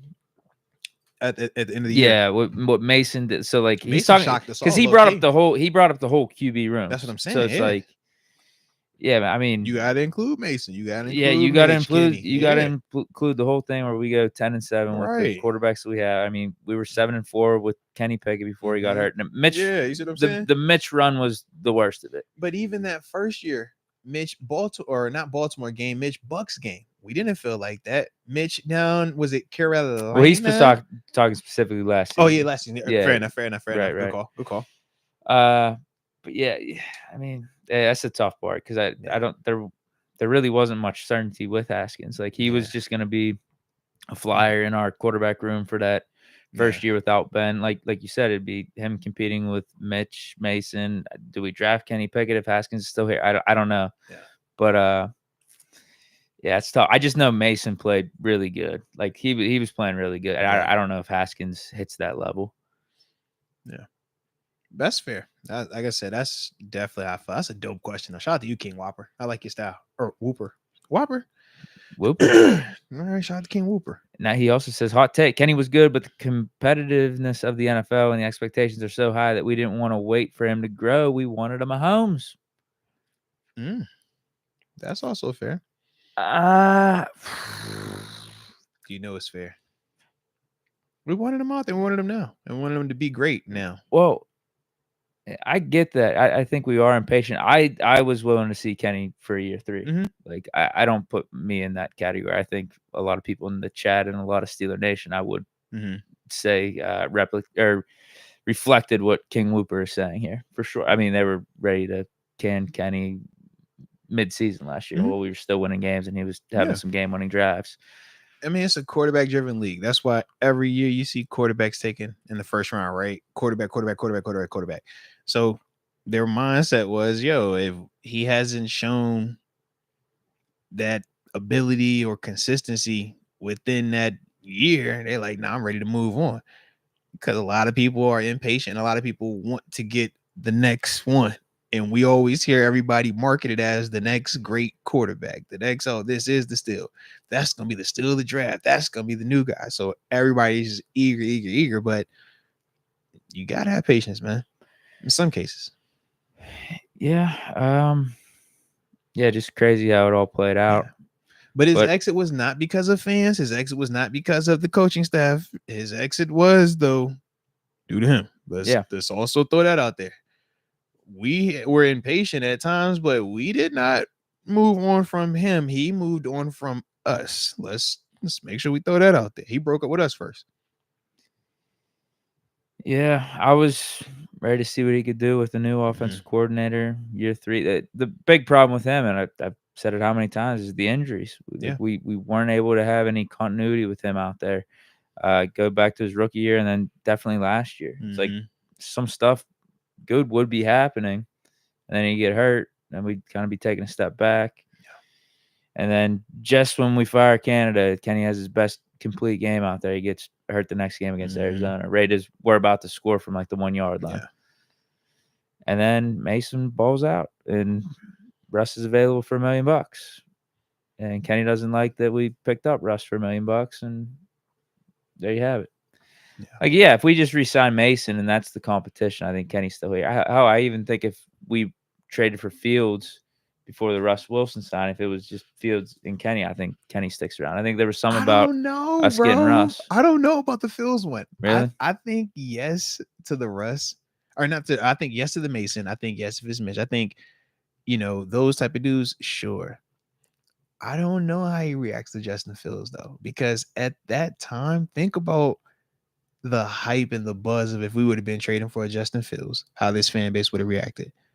I mean, we went crazy when we got Russ, and then went even crazier when Fields came here, even after we already had Russ, because it was Fields. I don't know. I don't think Fields is as established, so maybe that plays out a little bit different. But I feel like just the presence and what he brings, Fields has star, or you know what I mean? I don't know if it would have been any worse than Mason though, because you're talking about the fans reacting one way. I think Mason won over some of the locker room. No, I'm talking about the team. I'm talking about when you out here and we practicing, and we say, Kenny, you throw that out route. Justin Fields throw that same out route. That's what I'm talking about. When we watch Russ throw this, and we watch Fields throw this, and we're like, yeah. But the difference is Russ has already been to the highest of all highs. So it's like, man, you're not going to scare me or impress me with, these crazy looking arm talent throws or these crazy leg abilities in this setting, because I've already done it in real life and I've already won one. But when you're talking about Kenny and Fields, it's like Kenny doesn't have that to stand on. And if they're just simply comparing career to career, it's like, man, it's what, right? But that's the part where it's like, Fields being the new acquisition, it doesn't feel like he has the negative that comes with him from Chicago. Whereas for Kenny, he's here. We still would be remembering all of his negative because we saw it here. And that's the only part where I'm just like, because of how he reacted to this Russ thing, I'm like, how would he have handled that? I don't know. I wish we could have saw it. That would have been whack. I'm not a fan of how this is a trash move here. Oh, I'm not a fan of how he handled the Russ signing either completely. But I think I understand it more because there's just more that comes with you signing a Russ, and I think. But it's like there's like an automatic leadership that Russ brings and a cachet. Yeah, and I understand what you're saying about like the Fields and the wow factor and the athleticism and stuff, but he hasn't proven anything in the league. I just would have had him and Kenny in the same spot. But he has proven stuff in this league. Yeah, but I mean, not to the degree where Chicago is winning anything, or they're in the same spot. Fair, you get what I mean? But I do. I'm just saying, in terms of how dudes view those two, It's a lot more. My point is, I think it would have been. Yeah. I don't know if it's the same degree. You could tell me if I'm wrong, but if Mason would have resigned, I think the players would have been leaning Mason throughout this offseason because of how last year ended. To an extent, yes. I mean, Kenny would have been dealing with that no matter what. Though I think it's a different fight if it's Mason, though, because Mason has already failed here, and that was literally the only time we've ever seen Mason look like that. So I think you would still have some people that would support it, and then others wondering, okay, was that a flash or not? Can he do it for a whole offseason and actually beat out Kenny Pickett if they face each other every single day? But we already knew going into this offseason that Kenny was going to have the leg up if that was the case. So that was the part where, like, when we kept joking, we're like, yo, is it a competition if it's really Mason? Or are they just bringing Kenny back and it's going to be Kenny? And that was the vibe. Well, according to Eagles reports, Kenny would have been winning the competition here. Yeah, he's dominating OTAs right now. All right, I love it. I love it. I hope he keeps cooking too, man. Hope he does. Have a great, just cook it all. Cook everything, man. AJ Martinez says, Deke looking like a rebel in the black tee. Ooh, all right. Like a little biker or something, man. You got the Harley out front, bro? What you got? Nah. All right. Now, AJ be riding them bikes, man. All right. Yeah, it would be cool, but I don't think I'll ever get into the bike scene. Thank you. Stay off that bike, man. Not worth it. Stay off the bike, bro. Just stay off the bike. The bike undefeated. Just remember that, Deke. The bike is undefeated, bro. Bike don't take no L's, man. Step off that bike, man. Step off the bike. 828 Style says, let Kenny run his fingers through his hair in Philly. He might get a little commercial, a little ad for that one day, though, man. I can see it right now. Him coming out of the tunnel with the 7, the Kelly green on, with a Philly cheesesteak. He's got to win games. This is true. He has to do that. King Whooper says, Moats, who do you want as our quarterback by the end of the season? Man, that's spicy. Why you want to do me like that, bro? That's crazy, man. All right, look. Whoever's the start of week 1 I want to start at the end of the season. I want a good, clean fight. I want whoever it is to be healthy throughout the duration. But I want, in terms of training camp and preseason, I want to see Fields and Russ really cut up out there. Like, I don't know. I just want to see it. I want to see, could it actually be a competition? Could Fields actually, make some noise out here? But whoever gets to week 1, that's the person I want to see the whole time. Now, if I'm putting money on it, I'm going to bet Russ. So that's how I feel. So y'all get my little early, that's how I'm looking at it. I think it is Russ, but I'm interested to see how Fields can look, because it's hard for Fields to do anything that's going to beat out a Russ in a practice setting. It's Russ. Fields looks great, but Russ is going to look great. It's practice. When you get to a certain level, man, you can practice. It's almost like muscle memory, cruise control. It's like, yeah, we do this. So that's not going to be where he can surpass him. But in these preseason games, that's going to be the chance. If he's out there wowing, if he's out there doing stuff where you're like, whoa, hey, he did. Hey, whoa, now we've seen it before and it hasn't always lived up, but we know what it feels like. We would much rather be on the excited part of preseason than the not so excited part. All right. So that's the part for me where I'm like, yo, if he can do certain things, maybe it does make it instant for him and he gets an opportunity. But like I said, I'm leaning Russ early. Yeah, I'm going Russ. Talk to me, man. I think Russ is going to be the quarterback week 1, and I'm in the same boat. Yeah, I want him to play good and finish out the season strong. Yeah, my money's on Russ winning it this offseason and being the starter. Yeah. Shout out. Yeah, pretty much that simple. Like, I don't care. Like, whoever is winning us games, like, or just get the job done, Fields man. Balls out and beats Russ, like, I'm for that. That's fine. But like you said, if you're betting money, no, I think Russ is going to play good. I think Russ is going to do good in training camp. I think this system fits him pretty good. Yeah. Like, he'll be fine. I don't think he's not going to play bad. No. Like, I don't see a world where Russ plays bad this year. I don't. With you, bro. So I think it's going to be like you're getting at least a baseline of good and hopefully some upside where he could return back to, let Russ cook for him. 828 Style says Kenny Pickett Smith was an entanglement. LOL. Yeah. Oh, wow. Low key, that does kind of flow, though, man. That's actually kind of crazy that flowed like that. Shout out to Kenny Pickett Smith, man. Shout out to Jada Pickett Smith. Shout out to all the Smiths and the Picketts. All right. Pickett and Pickett. Yeah. Are they spelled the exact same way? Or am I tripping? Pinkett. Yeah. I was like, whoa, that was close, man. That was scary right there. Shout out to Kenny, though, man. All right. King Whooper back again. Says Moats, the players go to stop clubs. I think he means something else. Nope. They call stop clubs. Yep, you go to stop clubs. Yep. They go to stop clubs a lot while you're playing. Better yet, did any married teammates go? Hey, God, dog, bro. This the Get Him Dieted hotline. Hey, look, man. What's that lady? Helen Keller. See no evil. Hear no evil. Hey, baby, don't do me like that, man. No, I can't. I can't do that, man. Can't do that.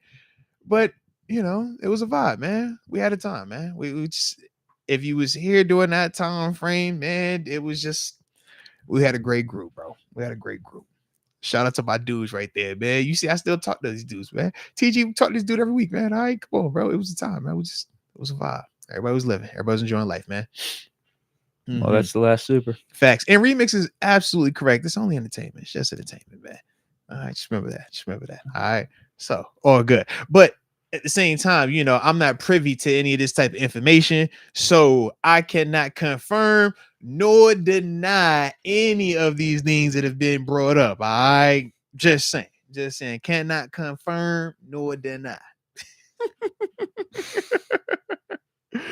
Well, he brought up another chat. He says, "What do you mean we?" There it is. Don't snitch on yourself. There it is. I like his energy over here, baby. I like his energy. Like I said, cannot confirm nor deny anything, baby. That's the beauty of it all. Like I said, you just had to be there. If you was there, then you know what time. You know how we was having fun, man. You know how we dudes was living, man. But it was a time. It was a time, man. And what a time to be alive. Shout out to Future and Drake. That was back when they weren't beefing too, Deke. That's back when they weren't beefing. Life was simple. Metro Boom was on the track. Couldn't go wrong with anything, man. Now we got King Whoop over here trying to see if it's spicy or not. Who was going to the Get It Dieted club or not? You like, bro, this what we doing? This is crazy. But I will also say this, man. As long as you communicate with your significant other, whoever you are in a relationship with, then yeah, I don't see why you can't go anywhere in life. Okay, me and Deke, we do a podcast daily because of communication. Okay. Think about that. Me and Deke, we hang out outside of here because of communication.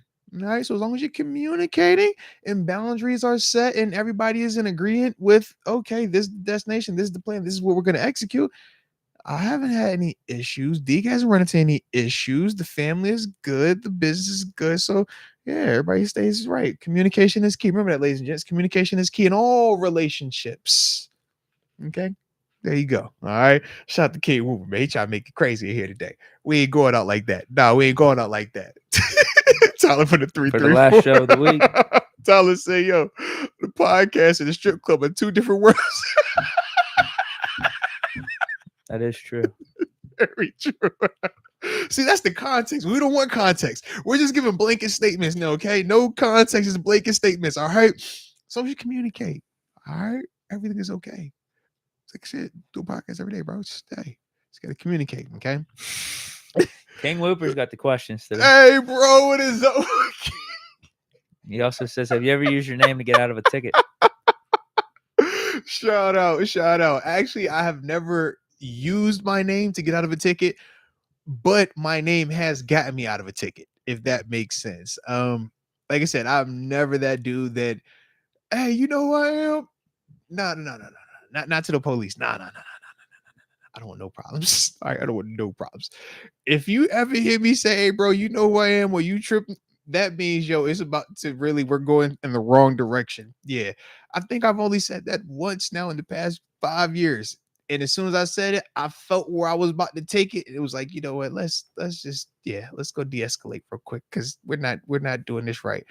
In my mind, it's the training day. King Kong ain't got, I'll put in cases, or so that's why I be chilling. But no, I've never used my name, but I have been pulled over before. It's actually after my rookie season. It's coming from a church event of all things too, man. Because I guess I used to play drums during the lockout, and me got like 3 other dudes in the car from the church.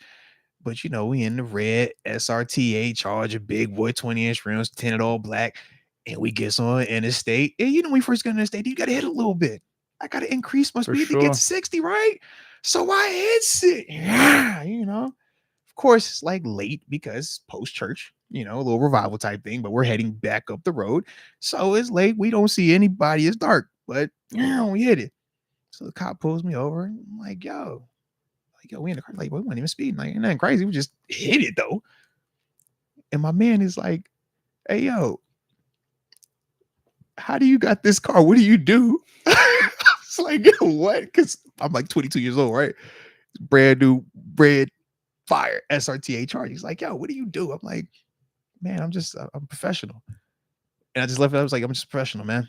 And then he's like, yo, you got your license? I'm like, yep, here you go, man. Give him the stuff. Puts my name in. He came in. He's like, yo, you the one, the football guy, right? I was like, I am. Yes, sir. And he was like, man, all right, look, how about you give me this autograph? And man, I'm going to go ahead and get this back and you go about your business. Bro, and I tell you, the crowd was so hype. I was like, yo, thank God. Because we always nervous, bro. We didn't know what was going to happen. I'm like, bro, I don't know, bro. My man's like, what you doing with this whip? Like, yo, it's not stolen. We got all the paperwork. I promise everything's good, bro. I don't want no problems, man. But yeah, bro, was like, yo, man, give me this autograph. You take this back. All's good. He was like, yo, get back home safe. I was like, yo, thank you. So that's about the only time. But I try not to get in no trouble, man. I like to be a law-abiding, just boring life guy. Okay? Boring life guy. He also asked if you could play again at 26 one last time. Oh, so I think you're 26 years old. This is 26. This is after the contract then. Yeah, that's contract year 26. Would you play with Big Ben or Josh Allen? Oh my God. Why yo?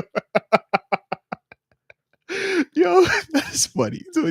Hey, listen, man. At 26, I was in Pittsburgh. So I was just gonna say I was in Pittsburgh. I would have stayed in Pittsburgh, and that's all that matters, man. All right, but no, in all seriousness, man, it's like, yo, Josh looked like he would have been a heck of a teammate. It'd been a fun dude to play, and share the field with, man. But it ain't nothing like 7 to me, man. Like I said, that's the best quarterback I've ever played with in my life. No debate about it. And I had Vic here, and I love Vic. But Vic wasn't that Vic when he came here and was my teammate. He still was Vic now. Don't get it twisted. But according to Ocho, this is when his career died. Yeah, that's right. He came to Pittsburgh and got sabotaged. I'm sorry. Yeah, he got sabotaged here in Pittsburgh. It's not like the year before with the Jets. He couldn't beat out Geno Smith. Right. It was like I played against him in the Jets. It was like, yo, they won, but it was the weirdest of all weird games. It's like, yo, it was just different, bro. So yeah, I see 7 when 7 was like at the height of that thing. When 14, 15, like, bro, you know what was happening? Then it was like, bro, it didn't even look real. He's just like, yo, how does this happen? How do you do 500 and 500 on back-to-back again? Like, how? It's just like, yo, this is stupid out here, man. And then it's like, oh, he's hurt. No, he's not. He's still going to come back. Oh, he's not supposed to play versus the Browns. No, he's hurt right now. Oh, don't worry about it. He's still going to play, and he's going to cook them. Oh, he's not supposed to play this week. Oh, don't worry about it. He's still going to show up and cook them. Hey, man, I've been in Cincinnati in the playoffs where he done left, and they threw the pep rally. And this student came out that day going to tell her, we like, hey, mama, there goes that man. Ain't nothing like that feeling, man. That's one of my favorite games to this day because of that moment right there. The outcome was electric, but him coming back out that tunnel, it's like, man, it's like if Deke ever go back home and see his little kids that he got in these streets, right? They ain't seen him in forever. As soon as he walked out, oh, it's him. He's here. That's how he was reacting, Deke. I'm trying to tell you, that's how we all reacted, bro. It's like, yo, 7, he's back. Save us. Save us, please. We kept it close for you, 7, but come back. Yeah, bro. Don't play, man. Don't play. So that's why I would still go 7. Yeah, so shout out to 7. Shout out to Josh. But yeah, 7-1 for me, man. So yeah. I don't know if I believe your answer, but I'll accept it. Shout out, man. Shout out. You got a lot of histrionics involved there, and yeah, I think it's a good answer.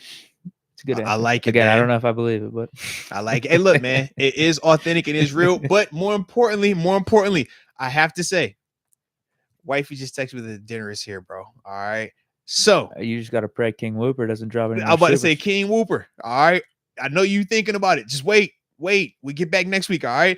Because your boy do got to roll, man. All right. Dinner is here. And they say happy wife, happy life. Communication. Remember I told y'all communication. All right. So with that being the case, I hit that like button one last time for the culture and subscribe if you are new to the channel. We super are grateful for everybody that's called in, man. All the super chats, regular chats, and everybody in between, man. We appreciate y'all as always. And until next time, baby. Peace.